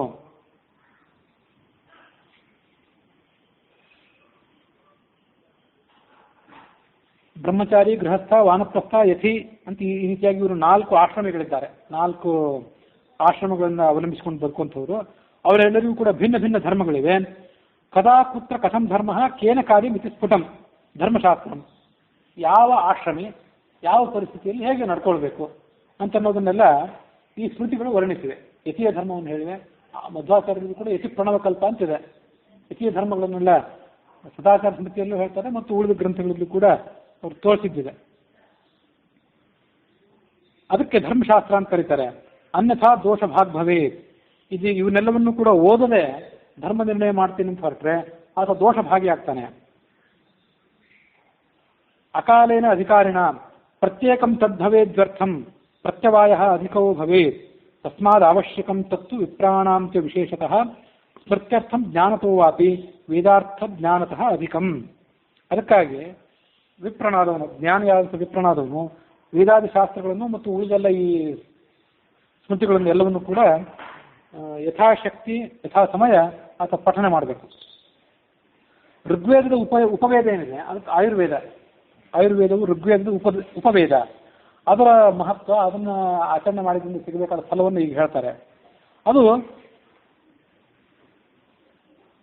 ಪರೇಶಾನ್ ಉಪಕಾರ, ಇನ್ನೊಬ್ಬರಿಗೆ ಉಪಕಾರಕ್ಕಾಗಿರುವಂಥದ್ದು, ತನ್ನ ಆರೋಗ್ಯವನ್ನು ಪಾಲನೆ ಮಾಡಿಕೊಳ್ಳಿಕ್ಕಾಗಿರುವಂಥದ್ದು. ಜೀವಿಕಾರ್ಥಂ ಅಪಿ ಅಸೌ ಹಿ ಪಠಿತವ್ಯೋ ದ್ವಿಜಾತಿವಿಧಿ. ಬ್ರಾಹ್ಮಣನೂ ಕೂಡ ಆಯುರ್ವೇದವನ್ನು ಅಧ್ಯಯನ ಮಾಡಿ ಅದನ್ನು ತನ್ನ ಜೀವನಕ್ಕಾಗಿ ಉಪಯೋಗ ಮಾಡ್ಕೊಳ್ಬಹುದು ಅಂತ ಇಲ್ಲಿದೆ, ಈ ಮಾತಿದೆ. ಇದು ಆಪತ್ಕಾಲೀನ ಧರ್ಮ ಅಂತ ತಿಳ್ಕೊಳ್ಬೇಕು. ಬ್ರಾಹ್ಮಣನಿಗೆ ಯಾವುದೇ ವೃತ್ತಿಯನ್ನು ಮಾಡಲಿಕ್ಕೆ ಅಧಿಕಾರವೇ ಇಲ್ಲ. ಈ ಶಾಸ್ತ್ರಗಳನ್ನೆಲ್ಲ ಬ್ರಾಹ್ಮಣರು ತಮ್ಮ ಮೂಗಿನ ನೇರಕ್ಕೆ ರಚನೆ ಮಾಡಿಕೊಂಡು ತಾವು ವಿಕಾಸ ದಾನ ದಕ್ಷಿಣೆಯನ್ನು ಸ್ವೀಕಾರ ಮಾಡಿಕೊಳ್ಳುವ ರೀತಿಯಲ್ಲಿ ರಚನೆ ಮಾಡಿದ್ದಾರೆ ಅಂತ ನೀವು ಕೇಳ್ತಿರ್ತಾರೆ. ಅಂಥವ್ರು ಈ ಮಾತನ್ನು ಗಮನಿಸಬೇಕು. ಬ್ರಾಹ್ಮಣ ಯಾವುದೇ ವೃತ್ತಿಯನ್ನು ಯಾವತ್ತೂ ಕೂಡ ಮಾಡಲೇಬಾರದು. ಯಾತ್ರಾ ಮಾತ್ರ ಪ್ರಸಿದ್ಧರ್ಥಂ. 2 ಹೊತ್ತಿನ ಊಟ ದೊರೆಯಲಿಕ್ಕೆ ಅವನಿಗೆ ಏನು ಕರ್ಮ ಮಾಡಿದ್ರೆ ಸಾಕೋ ಅಷ್ಟೇ ಕರ್ಮವನ್ನು ಮಾಡಬೇಕು ಅಂತ ಹಿಂದೊಂದು ಬಾರಿ ಸದಾಚಾರ ಸ್ಮೃತಿಯಿಂದ ಉದ್ಧಾರ ಮಾಡಿ ಹೇಳಿದ್ದೆ. ಅಂಥದ್ರಲ್ಲಿ ಆತ ಆಯುರ್ವೇದವನ್ನು ತನ್ನ ಜೀವನಕ್ಕಾಗಿ ಆಚರಣೆ ಮಾಡಬೇಕು ಅಂತ ಏನಿದೆಯಲ್ಲ, ಇದು ಆಪತ್ಕಾಲೀನ ಧರ್ಮ ಅಂತ ತಿಳ್ಕೊಳ್ಬೇಕು. ಬ್ರಾಹ್ಮಣನು ಅದನ್ನು ಕೃಷಿ ಮತ್ತು ಹೈನುಗಾರಿಕೆ, ವಾಣಿಜ್ಯ ಇತ್ಯಾದಿಗಳನ್ನು, ಇವೆಲ್ಲ ವೈಶ್ಯರ ಧರ್ಮ. ಇವು ಆಪತ್ಕಾಲದಲ್ಲಿ ಅದನ್ನು ಮಾಡಬಹುದು ಅಂತಿದೆ. ಪ್ರಾಣ ಹೋಗುವಂಥ ಸಂದರ್ಭ ಬಂದಾಗ ಇತ್ಯಾದಿ ಮಾಡದೇನೆ ಪ್ರಾಣ ಪರಿತ್ಯಾಗ ಮಾಡಿದರೆ ಬಹಳ ಶ್ರೇಷ್ಠ. ಸಾಧ್ಯವಾಗದೇ ಇದ್ರೆ ಇದನ್ನು ಅದು ಮಾಡಬಹುದು. ಆ ಥರ ಆಯುರ್ವೇದವು ಕೂಡ. ಬ್ರಾಹ್ಮಣಂ ರೋಗಿಣಾಂ ಕ್ಷೀಣಂ ಉಪಚಾರೇಣ ಜೀವಯೇತ್. ಅಲ್ಲಿ ಆಯುರ್ವೇದದ ಫಲ ಏನಂದ್ರೆ, ನಿಮ್ಮ ಬಳಿಗೆ ರೋಗಿಯಾದಂಥ ಬ್ರಹ್ಮಜ್ಞಾನಿ ಆದಂಥವನು ಯಾರಾದರೂ ಬಂದಿದ್ರೆ ಅವನನ್ನ ಉಪಚಾರದ ಮೂಲಕವಾಗಿ ನೀವು ಜೀವಿಸಬೇಕು. ತಸ್ಮಾದ್ ಉಪಾಚರೇತ್ವೇನ ನಿಸ್ವ ತಪಸ್ವಿನಃ ಅಂತ ಆಯುರ್ವೇದದ ಯಾವುದೋ ಒಂದು ಸಂಹಿತಾದಲ್ಲಿ ಬಂದ ಮಾತು, ಅದು ಇಲ್ಲಿ ಬಂದಿಲ್ಲ. ನಿಸ್ವ ತಪಸ್ವಿನಃ, ತಪಸ್ವಿ ಆದವನು ಆದರೆ ತನ್ನದೇ ಆದಂಥ ಸ್ವಂತದ ಧನವಿಲ್ಲದೆ ಇದ್ದವನು. ಅಂಥವನನ್ನ ನೀವು ನಿಮ್ಮ ಧನವನ್ನು ಆತನಿಗೆ ವಿನಿಯೋಗ ಮಾಡಿ ಆತನನ್ನು ಬದುಕಿಸಬೇಕು ಅಂತಿದೆ. ಅದು ಎಲ್ಲ ಆಯುರ್ವೇದ ತಜ್ಞರ ಒಂದು ಗುರಿಯಾಗಿರ್ಬೇಕು. ಬ್ರಹ್ಮಹತ್ಯಾಭವಂ ಪಾಪಂ ತಸ್ಯ ನಶ್ಯತಿ ವೈ ಧ್ರುವಂ. ಸರಿಯಾದ ರೀತಿಯಲ್ಲಿ ಆಯುರ್ವೇದವನ್ನು ಆಚರಣೆ ಮಾಡಿಕೊಂಡು ಹೋದರೆ ಬ್ರಹ್ಮಹತ್ಯಾದಿ ದೋಷಗಳನ್ನು ಕೂಡ ಆತ ಪಡ್ಕೊಳ್ತಾನೆ. ಚತುಕೃತ್ಯ ಸಮುದ್ಭವಂ. ಕೃತ್ಯ ಚಂದ್ರಾಯಣ ಮೊದಲಾದ ವ್ರತಗಳನ್ನು ಮಾಡಿದ ಪುಣ್ಯವನ್ನು ಈ ಆಯುರ್ವೇದವನ್ನು ಸರಿಯಾಗಿ ಆಚರಣೆ ಮಾಡಿದರೆ ಆತ ಪಡ್ಕೊಳ್ತಾನೆ. ಯತ್ನೇ ಕೃತೇಪಿ ಯೋ ರೋಗಿ ನಜೀವತ್ಯಾಯುಷಃ ಖಯಾತ್ ಸೋಪಿ ಅರ್ಧಫಲಮಾಪ್ನೋತಿ ನಾತ್ರ ಕಾರ್ಯ ವಿಚಾರಣ. ರೋಗಿಗಳಿಗೆ ನೀವು ಉಪಚಾರ ಮಾಡಲಿಕ್ಕೆ ಹೋದಾಗ ನೀವೆಲ್ಲ ಸರಿಯಾಗಿ ಉಪಚಾರ ಮಾಡಿದರೆ, ಆದರೆ ನಿಮ್ಮ ಪ್ರಯತ್ನ ಕೈ ಮೀರಿ ಆ ರೋಗಿ ಏನಾದರೂ ಸತ್ತು ಹೋದರೆ ನೀವು ನಿಮ್ಮ ಪ್ರಯತ್ನ ಮಾಡಿದಿರಿ, ಅದಕ್ಕಾಗಿ ಅರ್ಧ ಪುಣ್ಯವನ್ನು ಪಡ್ಕೊಳ್ತೀರಿ. ಜೀವವನ್ನೇ ಬದುಕಿಸಿದರೆ ಪೂರ್ಣ ಪುಣ್ಯ. ಜೀವಿಕಾರ್ಥಂ ತು ಯಃ ಕುರ್ಯಾತ್ ಉಪವಿದ್ಯಾ ಚತುಷ್ಟಯಂ ಇಹಲೋಕೆ ಫಲಂ ತಸ್ಯ ಪರಲೋಕೆ ನ ಕಿಂಚನ. ಉಪವಿದ್ಯೆಗಳು ಅಂತ ಕೆಲವು ಮಾತುಗಳು ಬಂತಲ್ಲ, ಈ ಧನುರ್ವೇದ, ಆಯುರ್ವೇದ ಮೊದಲಾದವುಗಳು, ಇವುಗಳನ್ನು ತೀರಾ ಅನಿವಾರ್ಯವಾದಂತಹ ಸಂದರ್ಭದಲ್ಲಿ ಆಯುರ್ವೇದ, ಧನುರ್ವೇದ, ಗಾಂಧರ್ವ ಮತ್ತು ಅರ್ಥಶಾಸ್ತ್ರ ಇವು ಉಪವಿದ್ಯೆಗಳು. ನಿನ್ನೆ ದಿವಸ ಅದನ್ನು ಹೇಳಿದ್ದೆ. 6 ವೇದದ 6 ಅಂಗಗಳು, ಶಿಕ್ಷಾ, ವ್ಯಾಕರಣ, ಛಂದ, ನೃತ್ಯ, ಜ್ಯೋತಿಷ, ಕಲ್ಪ ಅಂತ 6 ಅಂಗಗಳು, 4 ವೇದಗಳು ಇವು ಸೇರಿ 10 ವಿದ್ಯೆಗಳಾದವು. ಮೀಮಾಂಸಾ, ನ್ಯಾಯಶಾಸ್ತ್ರ, ಪುರಾಣ, ಧರ್ಮಶಾಸ್ತ್ರ ಇವಿಷ್ಟು 14 ವಿದ್ಯೆಗಳಾದವು. ಆಯುರ್ವೇದ, ಧನುರ್ವೇದ, ಗಂಧರ್ವ ಮತ್ತು ಅರ್ಥಶಾಸ್ತ್ರ. ಅರ್ಥಶಾಸ್ತ್ರ ಅಂದರೆ ರಾಜ್ಯಶಾಸ್ತ್ರ ಮತ್ತು ಅರ್ಥಶಾಸ್ತ್ರ ಇದನ್ನು ಒಳಗೊಂಡದ್ದೇ. ಇವಿಷ್ಟು ಉಪವೇದಗಳು. ಇವುಗಳನ್ನು ಜೀವನಕ್ಕಾಗಿ ಅತಿ ಅನಿವಾರ್ಯ ಪರಿಸ್ಥಿತಿಯಲ್ಲಿ ಬ್ರಾಹ್ಮಣ ಆಚರಣೆ ಮಾಡಲಿಕ್ಕೆ ತೊಂದರೆ ಇಲ್ಲ. ಆದರೆ ಇವುಗಳಿಂದ ಪುಣ್ಯ ಏನಿಲ್ಲ, ನೀವು ಜೀವನಕ್ಕಾಗಿ ಆಚರಣೆ ಮಾಡಿದರೆ. ಇಹಲೋಕದಲ್ಲಿ ನಿಮ್ಮ ಜೀವನಕ್ಕದು ಒಂದು ಆಧಾರ ಅಷ್ಟೇ. ಇಲ್ಲಿ ಅರ್ಥಶಾಸ್ತ್ರ ಅಂತಿದೆಯಲ್ಲ, ಗಾಂಧರ್ವ ಅಂದರೆ ಸಂಗೀತ ಶಾಸ್ತ್ರ, ಅದು ನಿಮ್ಗೆ ಗೊತ್ತು. ಧನುರ್ವೇದ ಅಂದರೆ ಧನುರ್ವಿದ್ಯೆ. ಅರ್ಥಶಾಸ್ತ್ರ ಅಂತಂದರೆ ಆಧುನಿಕ ಕಾಲದ ಎಕನಾಮಿಕ್ಸ್ ಇದೆಯಲ್ಲ, ಆ ಎಕನಾಮಿಕ್ಸ್ ಮತ್ತು ಪೊಲಿಟಿಕಲ್ ಸೈನ್ಸ್ ಎರಡನ್ನೂ ಕೂಡ ಒಳಗೊಂಡದ್ದು. ನಮ್ಮಲ್ಲಿ ಅರ್ಥಶಾಸ್ತ್ರ ಮತ್ತು ರಾಜ್ಯಶಾಸ್ತ್ರ ಎರಡು ಪ್ರತ್ಯೇಕವಾಗಿರಲಿಲ್ಲ. ಎರಡನ್ನೂ ಕೂಡ ಸಮ್ಮಿಶ್ರವಾಗಿ ಹೇಳಿದ್ದೇ ನಮ್ಮಲ್ಲಿ ಅರ್ಥಶಾಸ್ತ್ರ. ಅದನ್ನು ಪ್ರತ್ಯೇಕವಾಗಿ ಈಗ ಆಧುನಿಕ ಕಾಲದಲ್ಲಿ ಕಾಣ್ತೇವೆ ಅಷ್ಟೇ. ಅಂತೂ ಆಡಳಿತಕ್ಕೆ ಸಂಬಂಧಪಟ್ಟಂಥ ಶಾಸ್ತ್ರ ಅಂತ ನಾವು ರಾಜ್ಯಶಾಸ್ತ್ರ, ಅರ್ಥಶಾಸ್ತ್ರ ಎರಡನ್ನೂ ಕೂಡ ಮಿಶ್ರವಾಗಿ ಹೇಳಿದ್ದು ಅಂತ ತಿಳ್ಕೊಳ್ಬಹುದು. ನರಂ ರೋಗಾರ್ಣವೇ ಮಗ್ನಂ ಯಹ ಅಭ್ಯುದ್ಧರತಿ ಮಾನವಃ ಕಸ್ತೇನ ನ ಕೃತೋ ಧರ್ಮ ಕಾಮ್ವಾಂ ಪೂಜಾಂ ನ ಸೋರ್ಹತಿ. ರೋಗದಲ್ಲಿ ಮುಳುಗಿದಂಥ ಮನುಷ್ಯನನ್ನು ನೀವು ಉಳಿಸಿದರೆ ಎಲ್ಲ ಧರ್ಮಗಳನ್ನು ನೀವು ಮಾಡಿದಂತೆ, ಅಷ್ಟು ಶ್ರೇಷ್ಠವಾದ ಧರ್ಮ ಅದು. ಮತ್ತು ಎಲ್ಲ ಪೂಜೆಗೂ ಕೂಡ ಆ ವೈದ್ಯ ಯೋಗ್ಯನೇ, ಅಷ್ಟು ಮಹತ್ವ ಇದೆ. ಗತಶ್ರೀರ್ ಗಣಕಾನ್ ದ್ವೇಷ್ಟಿ ಗತಾಯುಶ್ಚ ಚಿಕಿತ್ಸಕಾನ್ ಗತಶ್ರೀಶ್ಚ ಗತಾಯುಶ್ಚ ಬ್ರಾಹ್ಮಣ ದ್ವೇಷ್ಟಿ ಮೂಢದೇಹಿ. ನೀವು ನಿಮ್ಮ ಪ್ರಯತ್ನ ಮಾಡಿದರೂ ಕೂಡ ನಿಮ್ಮನ್ನು ಯಾರಾದರೂ ಕೆಲವರು ನಿಂದನೆ ಮಾಡೋರು ಇರ್ತಾರೆ. ವೈದ್ಯರನ್ನು ಪ್ರಾಮಾಣಿಕವಾಗಿ ನೀವು ನಡ್ಕೊಂಡ ಮೇಲೂ ಕೂಡ ನಿಮ್ಮನ್ನು ಯಾರು ನಿಂದನೆ ಮಾಡೋರು ಇದ್ದರೆ ಮಾಡಲಿ ಬಿಡಿ, ತೊಂದರೆ. ನಿಮಗೆ ಯಾವುದೇ ಮನಸ್ಸಿಗೆ ಖೇದ ಬೇಡ ಅಂತದೆ ಈ ಸುಭಾಷಿತ. ಅದು ಬಹಳ ತಮಾಷೆಯ ಸುಭಾಷಿತ ಇದೆ. ಗತಶ್ರೀರ್ ಗಣಕಾನ್ ದ್ವೇಷ್ಟಿ. ಜ್ಯೋತಿಷಿದ್ದರ ಬಳಿಗೆ ಯಾರು ಹೋಗ್ತಾರೆ? ಕಿಸೆಯಲ್ಲಿ ದುಡ್ಡಿದ್ದವ್ರು ಹೋಗ್ತಾರೆ. ದುಡ್ಡಿಲ್ಲದೆ ಇದ್ದವ್ರು ಜ್ಯೋತಿಷಿದ್ದರ ಬಳಿಗೆ ಹೋಗಿ ಏನು ಮಾಡ್ತಾರೆ? ಅವನ ಹತ್ರ ಕೇಳಿದ ಮೇಲೆ ಅವನಿಗೆ ಪ್ರತಿಫಲವಾಗಿ ಏನಾದ್ರು ಕೊಡಬೇಕಲ್ಲ. ಅದಕ್ಕಾಗಿ ದುಡ್ಡಿಲ್ಲದೆ ಇದ್ದವನು ಜ್ಯೋತಿಷಾಸ್ತ್ರಜ್ಞರನ್ನು ಬೈತಾನಂತೆ. ಯಾಕೆಂದ್ರೆ ತನಗೆ ಅವನ ಹತ್ರ ಹೋಲಿಕ್ಕೆ ಅನುಕೂಲ ಇರೋದಿಲ್ಲ, ಅದಕ್ಕೆ ಬೈತಾನೆ, ಒಪ್ಪಬೇಕಾಗುತ್ತೆ. ಗತಾಯುಷ್ಯ ಚಿಕಿತ್ಸಕಾನ್. ನಿಮ್ಮ ಆಯುಷ್ಯ ತೀರಿ ಹೋಗಿದ್ರೆ ನೀವು ವೈದ್ಯರನ್ನು ಬೈತೀರಿ, ನಮ್ಮನ್ನೀಗ ಬದುಕಿಸಲಿಲ್ಲ ಅಂತ. ಅವನು ತಪ್ಪೇನಿಲ್ಲ.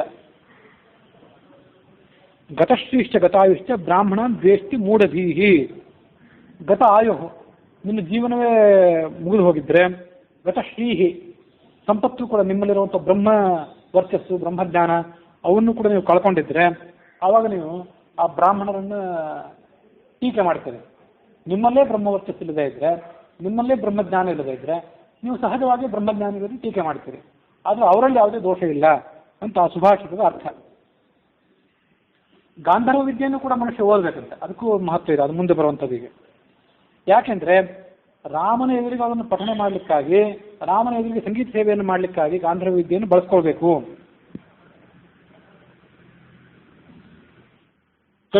ತದ್ಭಕ್ತಿಯುಕ್ತೋ ಲಭತೆ ಗಾಂಧರ್ವಂ ಲೋಕಮುತ್ತಮಂ. ಹೀಗೆ ಭಗವಂತನ ಎದುರಿಗೆ ಗಂಧರ್ವ ವಿದ್ಯೆಯ ಸೇವೆಯನ್ನು ಸಲ್ಲಿಸಿದರೆ ಗಂಧರ್ವ ಲೋಕವನ್ನೇ ಪಡ್ಕೊಳ್ತೀರಿ. ಇನ್ನು ಮುಂದಿರುವಂಥವು 2, ಧನುರ್ವೇದ ಮತ್ತು ದಂಡನೀತಿ. ದಂಡನೀತಿ ಅಂದರೆ ಅದೇ ಅರ್ಥಶಾಸ್ತ್ರ ಮತ್ತು ರಾಜ್ಯಶಾಸ್ತ್ರ. ಅದು ಬ್ರಾಹ್ಮಣರಿಗೆ ಜೀವನಕ್ಕಾಗಿ ಉಪಯೋಗ ಮಾಡ್ಕೊಳ್ಬಹುದು. ಅದನ್ನು ಅದಕ್ಕಾಗಿಯೇ ಬ್ರಾಹ್ಮಣರಾದವರು ರಾಜರ ಬಳಿ ಮಹಾಮಾತ್ರ ಪ್ರಧಾನಮಂತ್ರಿಗಳಾಗಿ ಕೃಪಾಚಾರ್ಯ, ದ್ರೋಣಾಚಾರ್ಯನಂತವರು ಅವರು ಕೂಡ ಮಂತ್ರಿಗಳ ರೂಪದಲ್ಲೂ ಇದ್ದರು ಮತ್ತು ದಂಡನಾಯಕರ ರೂಪದಲ್ಲೂ ಕೂಡ ಬದುಕಿದ್ರು. ಅವರೆಲ್ಲ ಆಪತ್ಕಾಲ ವಿದ್ಯೆ ಅಂತ ಅದನ್ನು ಮಾಡಿಕೊಂಡಿದ್ರು. ಅದು ವೇದ ಅರ್ಧ ಫಲಪ್ರದ. ವೇದವನ್ನು ಪಠನ ಮಾಡಿದ್ರಿಂದ ಏನು ಪುಣ್ಯ ಬರಬೇಕು, ಅದರ ಅರ್ಧ ಫಲವನ್ನು ಮಾತ್ರ ಅದು ಕೊಡ್ತದೆ. ಜ್ಞಾತಿಶ್ವೇತೇಷು ಸರ್ವೇಷು ಪುಣ್ಯಂ ಜ್ಞಾನಾನುಸಾರತಃ.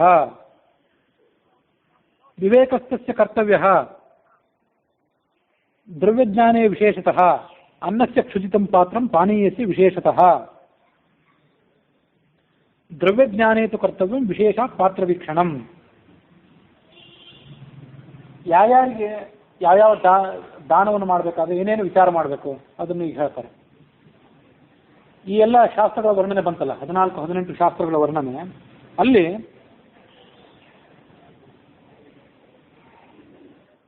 ವಿದ್ಯೆಯನ್ನ ದಾನ ಮಾಡಬೇಕು. ವಿದ್ಯೆಯನ್ನು ದಾನ ಮಾಡಬೇಕಾದ್ರೆ ಅದರಿಂದಲೂ ಕೂಡ ಮಹಾಪುಣ್ಯ ಇದೆ.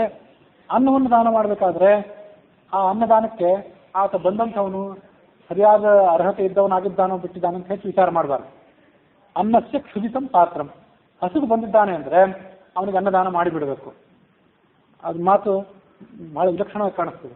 ಅದೆಲ್ಲೋ ಸದಾಚಾರ ಸ್ಮೃತಿಯಲ್ಲೋ ಎಲ್ಲೋ ಒಂದು ಕಡೆ ವ್ಯಾಖ್ಯಾನದಲ್ಲಿ ಈ ಮಾತನ್ನ ಮತ್ತೆ ಯಾವುದೋ ಸ್ಮೃತಿಯಲ್ಲಿ ಇದನ್ನ ಸ್ವೀಕಾರ ಮಾಡ್ತಾರೆ. ಗೃಹಸ್ಥನಾದವನು ತನ್ನ ಪೂಜೆ, ವೈಶ್ವದೇವ, ಬಲಿಹರಣ ಇತ್ಯಾದಿಗಳನ್ನು ಮುಗಿಸಿ ಅತಿಥಿ ಸಲುವಾಗಿ ಕಾಯಬೇಕು ಅಂತಿದೆಯಲ್ಲ, ಅಲ್ಲಿ ಬಂದಂತಹ ಅತಿಥಿಗಳನ್ನ ಅವರ ವರ್ಣ ಆಶ್ರಮಗಳನ್ನು ಸರಿಯಾಗಿ ಗಮನಿಸಬೇಕು. ಬಂದಂಥವನು ಯತಿಯೇ ಆಗಿದ್ದರೆ ಅವನಿಗೆ ಪ್ರತ್ಯೇಕವಾದ ಸ್ಥಾನಮಾನಗಳ ಜೊತೆಗೆ ಆತನಿಗೆ ಭೋಜನ ಮಾಡಿಸ್ಬೇಕು. ಬ್ರಾಹ್ಮಣನಾಗಿದ್ದರೆ ಅವನಿಗೂ ಕೂಡ ಭೋಜನ ಮಾಡಿಸ್ಬೇಕು. ಕೆಲವೊಂದು ಬೇರೆ ಜಾತಿಯ ಅದು ವ್ಯಕ್ತಿಗಳು ಯಾರಾದರೂ ಬಂದಿದ್ದರೆ ಅವರಿಗೂ ಕೂಡ ಪ್ರತ್ಯೇಕವಾಗಿ ಭೋಜನ ಮಾಡಿಸ್ಬೇಕು. ಯಾಕಂದ್ರೆ ಅವರು ಕೂಡ ಹಸಿದವರು ಬ್ರಾಹ್ಮಣರಲ್ಲ ಅನ್ನೋ ಕಾರಣಕ್ಕಾಗಿ ಅವರನ್ನು ನಿರಾಕರಣೆ ಮಾಡಬಾರ್ದು. ಅವರನ್ನು ಕೂಡ ಪ್ರತ್ಯೇಕವಾದಂತಹ ವ್ಯವಸ್ಥೆಯ ಜೊತೆಗೆ ಅವರಿಗೂ ಕೂಡ ಭೋಜನ ಮಾಡಿಸ್ಬೇಕು ಅಂತ ಕೆಲವು ಕಡೆ ಸ್ಮೃತಿಯಲ್ಲಿದೆ. ಆ ಸನ್ನಿವೇಶ ಶ್ಲೋಕ ಇದು ನನಗೆ ನೆನಪಿಗೆ ಬಂದಿಲ್ಲ. ಪಾತ್ರಂ ಪಾನೀಯಸ್ಯ ಪಿಪಾಸಿತ, ನೀರು ದಾನ ಮಾಡಬೇಕು ಅಂತಿದ್ರೆ ಯಾರು ನೀರಡಿಸಿರ್ತಾರೋ ಅವ್ರಿಗೆ ನೀರು ದಾನ ಮಾಡಿ. ಅಲ್ಲಿ ಯೋಗ್ಯ ಅಯೋಗ್ಯ ಅಂತ ವಿಚಾರ ಮಾಡಬೇಡಿ. ದ್ರವ್ಯದಾನೇತು ಕರ್ತವ್ಯಂ ವಿಶೇಷ ಪಾತ್ರ ವೀಕ್ಷಣಂ. ದ್ರವ್ಯ ದಾನ ಮಾಡಬೇಕು ಅಂತಿದ್ರೆ, ಧನ ದಾನ ಮಾಡಬೇಕು ಅಂತಿದ್ರೆ ಆತ ಸರಿಯಾದ ಜ್ಞಾನ ಉಳ್ಳವನಾಗಿದ್ದಾನೋ ಇಲ್ವೋ, ಮತ್ತು ಅದನ್ನು ದುಶ್ಚಟಕ್ಕೆ ವಿನಿಯೋಗ ಮಾಡುತ್ತಾನೋ ಇಲ್ವೋ ಅಂತಂದೆಲ್ಲ ಸರಿಯಾಗಿ ವಿಚಾರ ಮಾಡಿ ಆತನಿಗೆ ದಾನ ಮಾಡಬೇಕು. ನಾವೈಷ್ಣವಾಯ ದಾತವ್ಯಂ ನೋದ ಬಿಂದು ನತಂಡುಲಂ ಅಂತ ಒಂದು ಮಾತು. ಇದು ಕೃಷ್ಣಾವತಾರ ಮಹಾರಣದಲ್ಲೋ ಮತ್ತೆಲ್ಲೋ ಒಂದು ಕಡೆ ಬಂದಿರುವಂಥ ಮಾತಿದು, ಆಚಾರ್ಯ ಮಧ್ವರ ಮಾತೇ ಇದು. ಅವೈಷ್ಣವರಾದವರಿಗೆ, ವಿಷ್ಣು ದ್ರೋಹಿಯಾದವನಿಗೆ ಒಂದು ಹನಿ ನೀರನ್ನು ಮತ್ತು ಒಂದು ಕಾಳು ಅನ್ನವನ್ನು ಕೂಡ ಕೊಡಬಾರದು ಅಂತಿದೆ. ಆ ಮಾತು ಹೀಗೆ ಅರ್ಥ ಮಾಡಬೇಕು. ಬಂದವನು ಎದುರುಗಡೆ ಇದ್ದವನು ನೀವು ಆತನ ಸ್ವರೂಪ, ಮೂಲ ಯೋಗ್ಯತೆ, ಆತ ವಿಷ್ಣು ದ್ರೋಹಿಯೋ ವಿಷ್ಣು ಭಕ್ತನೋ ಅಂತ ನಮಗೆ ಗೊತ್ತಾಗೋದಿಲ್ಲ. ಅದಕ್ಕಾಗಿ ಅಲ್ಲಿ ಅದನ್ನು ವಿಚಾರ ಮಾಡಬಾರ್ದು. ಆದರೆ ಯಾರಾದರೂ ತೀರಾ ಕಲಿ ಸ್ವರೂಪರಾದವರು, ಪೂರ್ಣ ಅವರ ಸ್ವರೂಪವೇ ವಿಷ್ಣು ದ್ರೋಹದ ಸ್ವರೂಪವಾಗಿದ್ದರೆ ಅಂಥವರಿಗೆ ನೀರನ್ನಾಗಲಿ ಅನ್ನವನ್ನಾಗಲಿ ದಾನ ಮಾಡಬಾರ್ದು ಅಂತ ಅರ್ಥ. ಸಾಮಾನ್ಯವಾಗಿ ನಮ್ಮ ಮೆದುಳಿಗೆ ಬಂದವರಲ್ಲೂ ಅವ್ರು ವಿಷ್ಣು ದ್ರೋಹಿಗಳೇ ವಿಷ್ಣು ಭಕ್ತರು ಅಂತ ನಮ್ಗೆ ಗೊತ್ತಾಗೋದಿಲ್ಲ. ಅಲ್ಲಿ ಅದನ್ನು ಹೆಚ್ಚು ವಿಚಾರ ಮಾಡಬೇಕಾಗಿಲ್ಲ ಅಂತ ನನ್ನ ಅಭಿಪ್ರಾಯ. ಅದನ್ನು ಎಲ್ಲ ಕಡೆ ಸಂದರ್ಭದಲ್ಲಿ ಅನ್ವಯಿಸಿ ನೋಡ್ಲಿಕ್ಕೂ ಆಗೋದಿಲ್ಲ. ಖಲಾಯಾಂ ಗವಿ ದುಗ್ಧಂ ಸ್ಯಾತ್ ದುಗ್ಧಮ ಪುರಗೇ ವಿಷಂ ಪಾತ್ರಾಪಾತ್ರ ವಿಚಾರೇಣ ಸತ್ಪಾತ್ರೆ ದಾನಮುತ್ತಮಂ.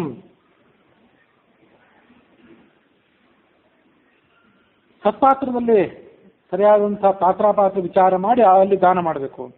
ಯಥಾ ಪುಣ್ಯಾಧಿಕಂ ಪಾತ್ರಂ ತಥಾ ದಾನಂ ಫಲಾಧಿಕಂ.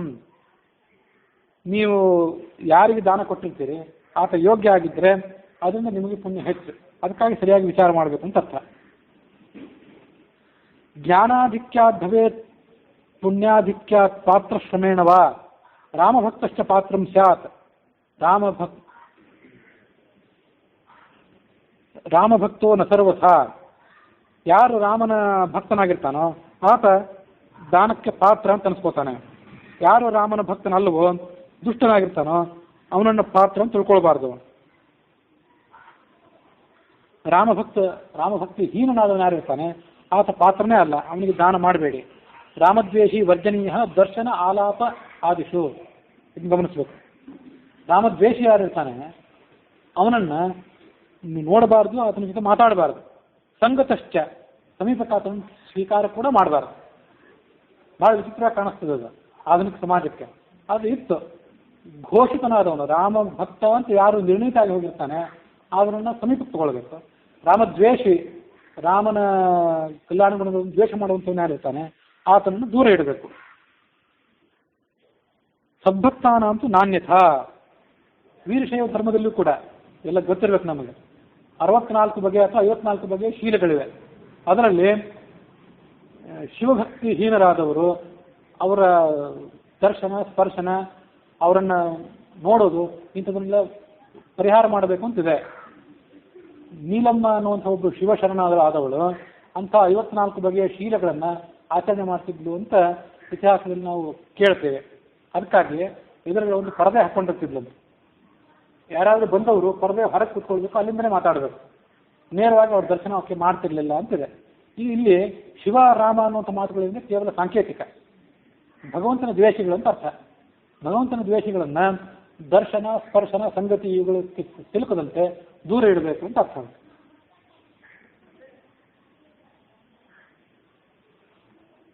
ಯಚ್ಛಕ್ತೇರಧಿಕಂ ದದ್ಯಾತ್ ತಜ್ಞಾನಂ ಪರಿಕೀರ್ತಿತಂ. ಶಕ್ತಿ ಮೀರಿ ದಾನ ಮಾಡಲಿಕ್ಕೆ ಪ್ರಯತ್ನ ಪಡಬೇಕು ಮನುಷ್ಯ. ಸಾಮಾನ್ಯವಾಗಿ ನಮ್ಮ ಗಳಿಕೆಯಲ್ಲಿ 10ನೇ ಒಂದು ಭಾಗವನ್ನು ಅಥವಾ 6ನೇ ಒಂದು ಭಾಗವನ್ನು ದಾನ ಮಾಡಬೇಕು. ಗಳಿಕೆಯನ್ನು ಮೀರಿ ದಾನ ಮಾಡಲಿಕ್ಕೆ ನಿಮಗೆ ಸಾಧ್ಯವಾದರೂ ಪ್ರಯತ್ನ ಪಡಬೇಕು. ಸಂಸಾರಸ್ಥರಂಥ ಎಲ್ಲ ವ್ಯಕ್ತಿಗಳಿಗೂ ಅದು ಸಾಧ್ಯ ಆಗೋದಿಲ್ಲ, ಅದು ಅಪ್ರಾಯೋಗಿಕ ಆಗ್ತದೆ. ಆದರೆ ವಿತ್ತ ಶಾಖ್ಯ ಮಾಡಬಾರ್ದು, ಜಿಪುಣತನವನ್ನು ಮಾಡಬಾರ್ದು ದಾನ ಧರ್ಮ ಇತ್ಯಾದಿಗಳನ್ನು ಮಾಡುವಾಗ. ದಾನಸ್ಯ ಫಲಮುದ್ದಿಷ್ಟಂ ಅಧಿಕಂ ನ್ಯೂನಮೇವ ಚ ವಿಪ್ರಶುಲ್ಕಂ ತು ಯೋ ಮೂಢೋ ನದಜ್ಜಾ ಶಕ್ತಿ ಸಂಭವಂ ವಿಷ್ಠಾ ಕ್ರಿಮಿ ಭವೇದೇವ ಸುವರ್ಣೈರೇವ ದೇವ ಸಂಖ್ಯೆಯ. ವಿಪ್ರಶುಲ್ಕ, ವಿಪ್ರನ ಕಡೆಯಿಂದ, ಬ್ರಾಹ್ಮಣನ ಕಡೆಯಿಂದ ಯಾವುದಾದ್ರೂ ಸೇವೆಯನ್ನು, ಏನಾದರೂ ಆತನ ಕಡೆಯಿಂದ ಕೆಲಸ ಮಾಡಿಸ್ಕೊಂಡಾಗ, ಕೆಲಸ ಅಂದರೆ ದೈಹಿಕ ಕೆಲಸ ಅಲ್ಲ, ಯಜ್ಞಯಾಗಾದಿ ಕ್ರಿಯೆಗಳು, ಧಾರ್ಮಿಕ ಕ್ರಿಯೆಗಳನ್ನು ಇವೆಲ್ಲವನ್ನು ಮಾಡಿಸಿಕೊಂಡ ಬಳಿಕ ಆತನ ಶುಲ್ಕ ಅಂದರೆ ದಕ್ಷಿಣೆ. ಅದನ್ನು ಕೊಡದೇ ಇದ್ದರೆ ಕ್ರಿಮಿಯಾಗಿ ಹುಟ್ಟುತ್ತೀರಿ. ವಿಷ್ಠಾಕ್ರಿಮಿ, ಮಲಮೂತ್ರಗಳಲ್ಲಿ ಕ್ರಿಮಿಯಾಗಿ ಹುಟ್ಟುತ್ತಾನ ಆತ. ಅದಕ್ಕಾಗಿ ಕೊಡುವ ದಕ್ಷಿಣೆ ಇತ್ಯಾದಿಗಳನ್ನು ಸಲ್ಲಿಸಿ ಮುಗಿಸಬೇಕು. ಇಲ್ಲದೇ ಇದ್ದರೆ ಎಷ್ಟು ದಕ್ಷಿಣೆಯನ್ನು ನೀವು ಕೊಡಬೇಕಾಗಿತ್ತೋ, ಎಷ್ಟು ನೀವು ಕೊಡಲಿಲ್ವೋ ಅಷ್ಟು ಪೈಸೆಗಳಿಗೆ ಸಮಾನವಾಗಿ ಅಷ್ಟು ವರ್ಷ ಕಾಲ ಕ್ರಿಮಿಯಾಗಿ ಒದ್ದಾಡಬೇಕಾಗ್ತದೆ. ಯತ್ತು ಜ್ಞಾನವತಾ ಕರ್ಮ ಕ್ರಿಯತೆ ಪುಣ್ಯದಾಯಕಂ ಅಧಿಕಂ ತತ್ಫಲಂ ಪ್ರೋಕ್ತಂ ಅಜ್ಞಾನಿಕೃತ ಕರ್ಮಣಃ ಇದೇವ ವಿದ್ಯೆಯಾ ಕರೋತಿ ತದೇವ ವೀರ್ಯವತ್ತರಂ ಭವತಿ ಅಂತ ಉಪನಿಷತ್ತು ಕೂಡ ಹೇಳಿದೆ. ಅಜ್ಞಾನಿ ಆದವನು ಸಂಧ್ಯಾವಂದನೆ, ದೇವರ ಪೂಜೆ ಇತ್ಯಾದಿ ಕರ್ಮಗಳನ್ನು, ಪ್ರದಕ್ಷಿಣೆ ನಮಸ್ಕಾರ ಇತ್ಯಾದಿ ಕರ್ಮಗಳನ್ನು, ಯಾವ್ಯಾವ ಕರ್ಮಗಳನ್ನು ಮಾಡ್ತಾನೋ ಅವೆಲ್ಲದಕ್ಕಿಂತ ಜ್ಞಾನಿ ಆದವನು ವೇದ, ಉಪನಿಷತ್ತು, ಪುರಾಣಾದಿ ಶಾಸ್ತ್ರಗಳನ್ನು ಅಧ್ಯಯನ ಮಾಡಿಕೊಂಡು ಜ್ಞಾನಪೂರ್ವಕವಾಗಿ, ಅನುಸಂಧಾನಪೂರ್ವಕವಾಗಿ ಕಾರ್ಯ ಮಾಡ್ತಿರ್ತಾನಲ್ಲ, ಅವನು ಮಾಡಿದ ಕೆಲಸಕ್ಕೆ ಹೆಚ್ಚು ಫಲ ಇದೆ. ಮಾಡೋದು ಮಾಡ್ತೀವಿ, ಸಮಯ ವಿನಿಯೋಗಿಸ್ತೀವಿ, ಶ್ರಮ ವಿನಿಯೋಗಿಸ್ತೀವಿ. ಹಾಗಿದ್ದಾಗ ಜ್ಞಾನಪೂರ್ವಕ ಅದನ್ನು ಮಾಡಿಕೊಂಡು ಆ ಎಲ್ಲ ಮಂತ್ರಗಳು, ಕ್ರಿಯೆಗಳ ಅರ್ಥವನ್ನು ತಿಳ್ಕೊಂಡು ಮಾಡಿದರೆ ಅದರಿಂದ ಹೆಚ್ಚು ಲಾಭ ಇದೆ ಅಂತ ಅರ್ಥ. ತನ್ಯೂನ ಫಲದಂ ಪ್ರೋಕ್ತಂ ಅಜ್ಞಾನಿಕೃತ ಪಾತಕಾತ್. ಮತ್ತು ಒಂದು ಅಂಶ ಇದೆ. ಜ್ಞಾನಿಯಾದವನು ಆಕಸ್ಮಿಕವಾಗಿ ಏನಾದರೂ ಪಾತಕ ಮಾಡಿದರೆ ಆತ ಮಾಡಿದ ಜ್ಞಾನದ, ಆತ ಗಳಿಸಿಕೊಂಡಂಥ ಜ್ಞಾನದ ಫಲವಾಗಿ ಅವನು ಒಂದು ವೇಳೆ ತಪ್ಪಿ ನಡೆದರೆ ಅದರಿಂದ ಪಾಪ ಅವನಿಗೆ ಕಡಿಮೆ. ಅಜ್ಞಾನಿಯಾದವನು ಪಾತಕ ಮಾಡಿದರೆ ಅವನಿಗೆ ಪಾತಕ ಹೆಚ್ಚು ಅಂತ ಈಗ ಒಂದು ಮಾತು ಕೂಡ ಇದೆ. ಈ ಮಾತುಗಳೆಲ್ಲ ಏನಿವೆ ಬಹಳ ಸಂಕೀರ್ಣವಾದ ಮಾತುಗಳಿವೆ. ಅಜ್ಞಾನಿಯಾದವನು ಜ್ಞಾನವನ್ನು ಗಳಿಸ್ಕೊಳ್ಳಿಲ್ಲ, ಈ ಕಡೆ ಪಾಪವನ್ನೂ ಮಾಡಿದ, ಎರಡು ತಪ್ಪಾಯ್ತು ಅಂತ ಆತನು. ಜ್ಞಾನಿಯಾದವನು ಜ್ಞಾನ ಗಳಿಸ್ಕೊಂಡ, ಹಾಗಾಗಿ ಒಂದು ಪಾಪ ಕಡಿಮೆ ಆಯಿತು. ಜ್ಞಾನ ಇದೆ ಆತನಿಗೆ, ಅದು ಪಾಪವನ್ನು ಮಾಡಿದ, ಆದ್ದರಿಂದ ಒಂದೇ ದೋಷವನ್ನು ಆತ ಮಾಡಿದಂತಾಯಿತು, ಹಾಗಾಗಿ ಆತನಿಗೆ ಪಾಪ ಕಡಿಮೆ. ಆದರೆ ಜ್ಞಾನಿಯಾದವನು ಜ್ಞಾನ ಇದ್ದೂ ಕೂಡ ಪಾಪ ಮಾಡಿದ್ನಲ್ಲ, ಅದನ್ನು ಗಮನಿಸಬೇಕಾಗ್ತದೆ. ಅದಕ್ಕಾಗಿ ಇವೆಲ್ಲ ಧರ್ಮಶಾಸ್ತ್ರದ ಕಟ್ಟಳೆಗಳೇನಿವೆ ಇದು ಕಾನೂನಿನಂತಲ್ಲ. ಅಲ್ಲಿ ಆ ಧರ್ಮಶಾಸ್ತ್ರವನ್ನು ನಿರ್ಣಯ ಮಾಡಿ, ಧರ್ಮಶಾಸ್ತ್ರವನ್ನು ಆಲೋಚನೆ ಮಾಡಿ ಅದರ ಪ್ರಕಾರ ಶಿಕ್ಷೆ ಕೊಡ್ಲಿಕ್ಕೆ ಕೂತಿರ್ತಾನಲ್ಲ, ಆತ ನ್ಯಾಯಾಧೀಶನಂತೆ ಕುರುಡಾಗಿ ನ್ಯಾಯವನ್ನು ವಿಚಾರ ಮಾಡೋದಿಲ್ಲ. ಆತ ಇಲ್ಲಿ ಹೇಳಿದಂಥ ಪ್ರತಿಯೊಂದು ವಾಕ್ಯಗಳನ್ನು ತೂಗಿ ನೋಡ್ತಾನೆ. ಜ್ಞಾನಿಯಾದವನು ನಾನು ಏನು ಮಾಡಿದ್ರು ನಡೆದಿತ್ತು ಅನ್ನುವಂತಿಲ್ಲ. ತ್ರೈಲೋಕ್ಯೋದ್ಧರಣ ಕ್ಷಮ. ನಿಮಗೆ ಬೇಕಾದಷ್ಟು ಜ್ಞಾನ ಇದ್ದಿರ್ಬೋದು, 3 ಲೋಕವನ್ನು ನೀವು ನಿಮ್ಮ ತಪೋಬಲದಿಂದ ಉದ್ಧಾರ ಮಾಡುವಂಥ ಶಕ್ತಿ ಇದ್ದವರಾಗಿರ್ಬೋದು. ನೀವು ಮಂತ್ರಾಕ್ಷತೆ ಕೊಟ್ಟರೆ, ನೀವು ತೀರ್ಥ ಕೊಟ್ಟರೆ 3 ಜಗತ್ತೇ ಉದ್ಧಾರ ಆಗುವಂಥ ಶಕ್ತಿ ನಿಮ್ಮ ಕೈಯಲ್ಲಿ ಇದ್ದಿರ್ಬೋದು. ಆದರೆ ಪಾಪ ಮಾಡಲಿಕ್ಕೆ ನೀವು ಹಿಂಜರಿಬೇಕು ಅಂತ ಮಾತಿದೆ. ಅದಕ್ಕಾಗಿ ನಾವೇನು ಮಾಡಿದ್ರು ಅದೆಲ್ಲ ನಮ್ಮ ಜ್ಞಾನದಿಂದ ಅದೆಲ್ಲ ಭಸ್ಮ ಆಗಿ ಹೋಗ್ತದೆ ಅಂತ ತಿಳ್ಕೊಳ್ಬಾರ್ದು. ನಿಮ್ಮನ್ನು ಹೊಗಳೋರು ಕೆಲವರು ಆ ಥರ ಹೊಗಳ್ತಾರೆ. ನೀವು ಜ್ಞಾನಿಗಳಿದ್ದೀರಿ, ನಿಮಗೆ ನಡೀತದೆ, ಅದೆಲ್ಲ ನಮಗೆ ನಡೆಯೋದಿಲ್ಲ ಅಂತ ನಿಮ್ಮನ್ನು ಹೊಗಳವರು ಹೊಗಳಿ ಅಟ್ಟಕ್ಕೆ ಏರಿಸ್ತಾರೆ. ಆದರೆ ಜ್ಞಾನಿಗಳಾದವರು ಪಾಪ ಮಾಡೋದಕ್ಕಿಂತ ಪಾಪ ಮಾಡುವ ವಿಷಯದಲ್ಲಿ ಮತ್ತು ಆಚರಣೆ ಮಾಡುವ ವಿಷಯದಲ್ಲಿ ಎಚ್ಚರದಿಂದ ನಡೀಬೇಕು. ಯತ್ ಜ್ಞಾನವತಾ ಕರ್ಮ ಕ್ರಿಯತೆ ಪಾಪಕಾರಕಂ ತನ್ಯೂನ ಫಲದಂ ಪ್ರೋಕ್ತಂ ಅಜ್ಞಾನಿಕೃತ ಪಾಪಕಾತ್ ಯಥಾ ಯಥಾ ಅಧಿಕಂ ಜ್ಞಾನಂ ಪಾಪಹಾನಿ ತಥಾ ತಥಾ. ಎಷ್ಟೆಷ್ಟು ಹೆಚ್ಚು ಜ್ಞಾನ ಗಳಿಸ್ತೀರಿ, ಉಪನಿಷತ್ತು ವೇದ ಪುರಾಣದ ಶಾಸ್ತ್ರಗಳನ್ನು ಎಷ್ಟೆಷ್ಟು ಓದ್ತೀರಿ ಅಷ್ಟಷ್ಟು ನಿಮ್ಮ ಪಾಪ ಕಡಿಮೆ ಆಗ್ತದೆ, ಸರಿಯೇ. ಆದರೆ ಆ ದುರಹಂಕಾರದಿಂದ ಮತ್ತೇನಾದರೂ ಪಾಪ ಮಾಡ್ಲಿಕ್ಕೆ ಹೋದರೆ ಅಷ್ಟೇ ಪಾಪ ಹೆಚ್ಚಾಗ್ತದೆ ಅಂತ ನನ್ನ ವೈಯಕ್ತಿಕ ಆಲೋಚನೆ. ನೀವು ಜ್ಞಾನಿಗಳಿದ್ದೀರಿ, ನಿಮ್ಗೆ ನಡೀತದೆ ಅಂತ ಎಷ್ಟೋ ಮಾತ್ರ ನನ್ನ ಬಗ್ಗೆ ನಾನೇ ಬೇರೆಯವ್ರನ್ನು ಕೇಳಿಸ್ಕೊಂಡಿದ್ದೇನೆ. ಆದರೆ ಮಾತು ನಾನು ಒಪ್ಲಿಕ್ಕೆ ತಯಾರಿಲ್ಲ.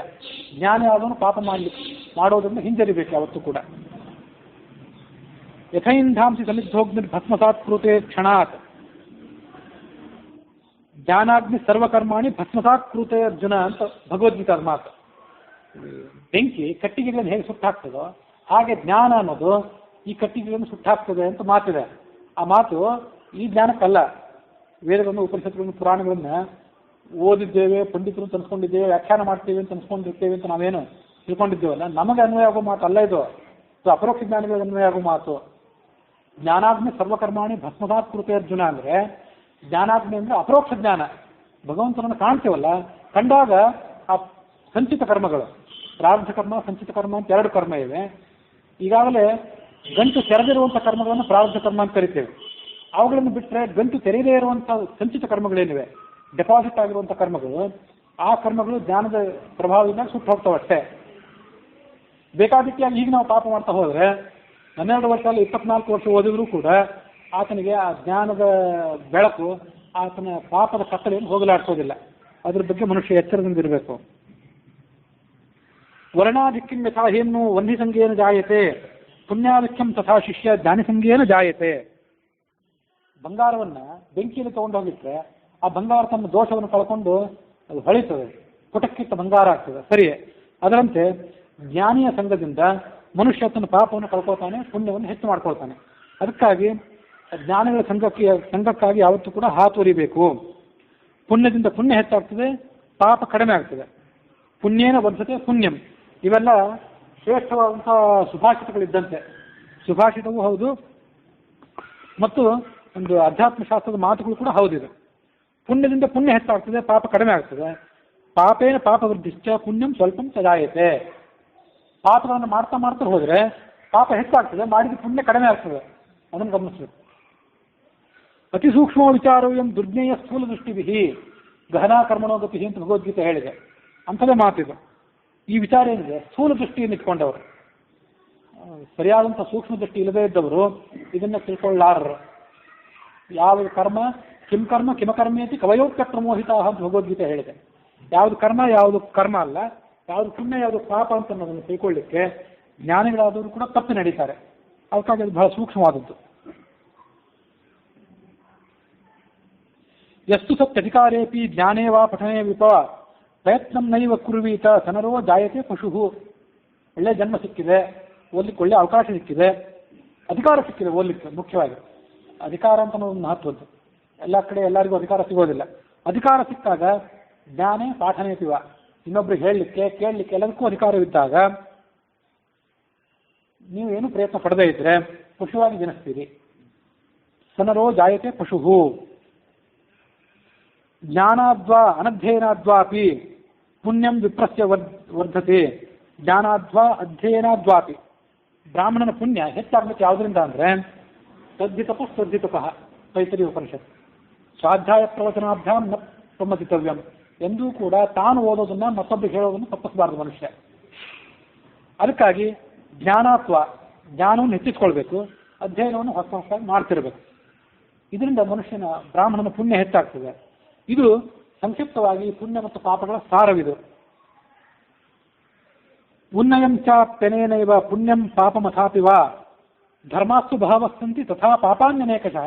ಎಷ್ಟೆಷ್ಟೋ ಧರ್ಮ ಕಾರ್ಯಗಳಿವೆ, ಎಷ್ಟೆಷ್ಟೋ ಪಾಪ ಕಾರ್ಯಗಳಿವೆ, ಅದನ್ನೆಲ್ಲ ನಾವು ಅರಿಯಲಾರೆವು. ತತ್ರ ಉದಿತಾನ್ಯೇವ ಪ್ರಾಯಶ್ಚಿತ್ತಾನಿ ವೈಬುಧ. ಅನೇಕ ಪ್ರಾಯಶ್ಚಿತ್ತಗಳು ಇವೆ.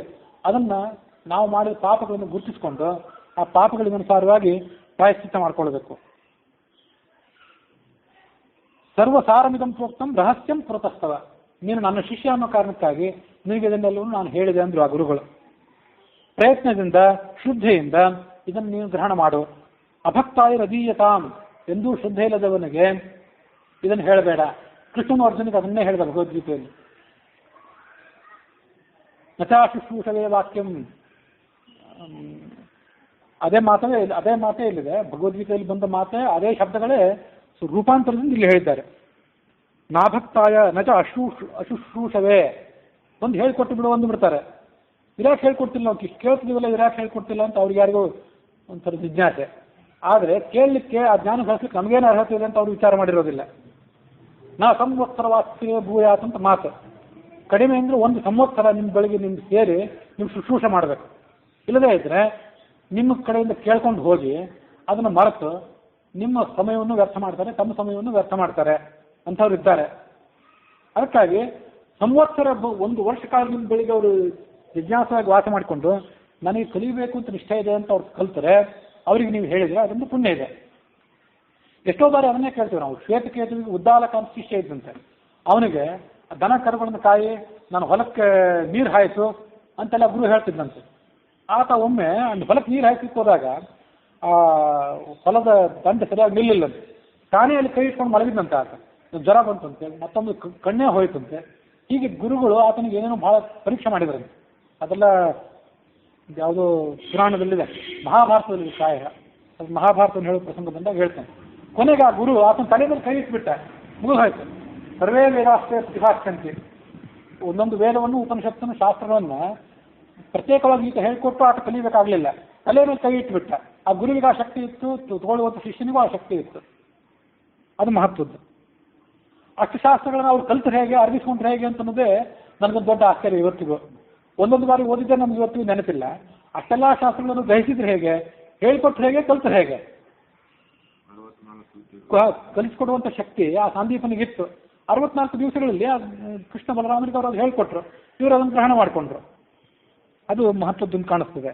ಅದಕ್ಕಾಗಿ ಶುಶ್ರೂಷವಾದವನು, ಗುರುವಿನ ಸೇವೆ ಮಾಡಬೇಕು ಅಂತ ಅಪೇಕ್ಷೆ ಇದ್ದವನು, ಶ್ರದ್ಧೆ ಇದ್ದವನು, ಭಕ್ತ ಆಗಿದ್ದವನು, ರಾಮಭಕ್ತನಾದವನು ಮಾತ್ರ ಈ ಸಂಗತಿಗಳನ್ನು ಹೇಳಬೇಕು, ಬೇರೆಯವ್ರಿಗೆ ಹೇಳಬೇಡಿ ಅಂತ ಗುರುಗಳು ಹೇಳಿದರು ಅನ್ನುವಲ್ಲಿಗೆ ಶತಕೋಟಿ ರಾಮಚರಿತ ಅಂತರ್ಗತ ಆನಂದ ರಾಮಾಯಣದಲ್ಲಿ ಮನೋಹರ ಕಾಂಡದಲ್ಲಿ ಸರ್ವೇಷಾಂ ವೇದಾದೀನಾಂ ಫಲಶ್ರುತಿ, ವೇದ ಪ್ರಾಣಿಗಳ ಫಲಶ್ರುತಿ ಇದು ಅನ್ನುವಂಥ ಆ 8ನೇ ಸರ್ಗ ಅಲ್ಲಿಗೆ ಮುಕ್ತಾಯವನ್ನು ಕಂಡಿದೆ.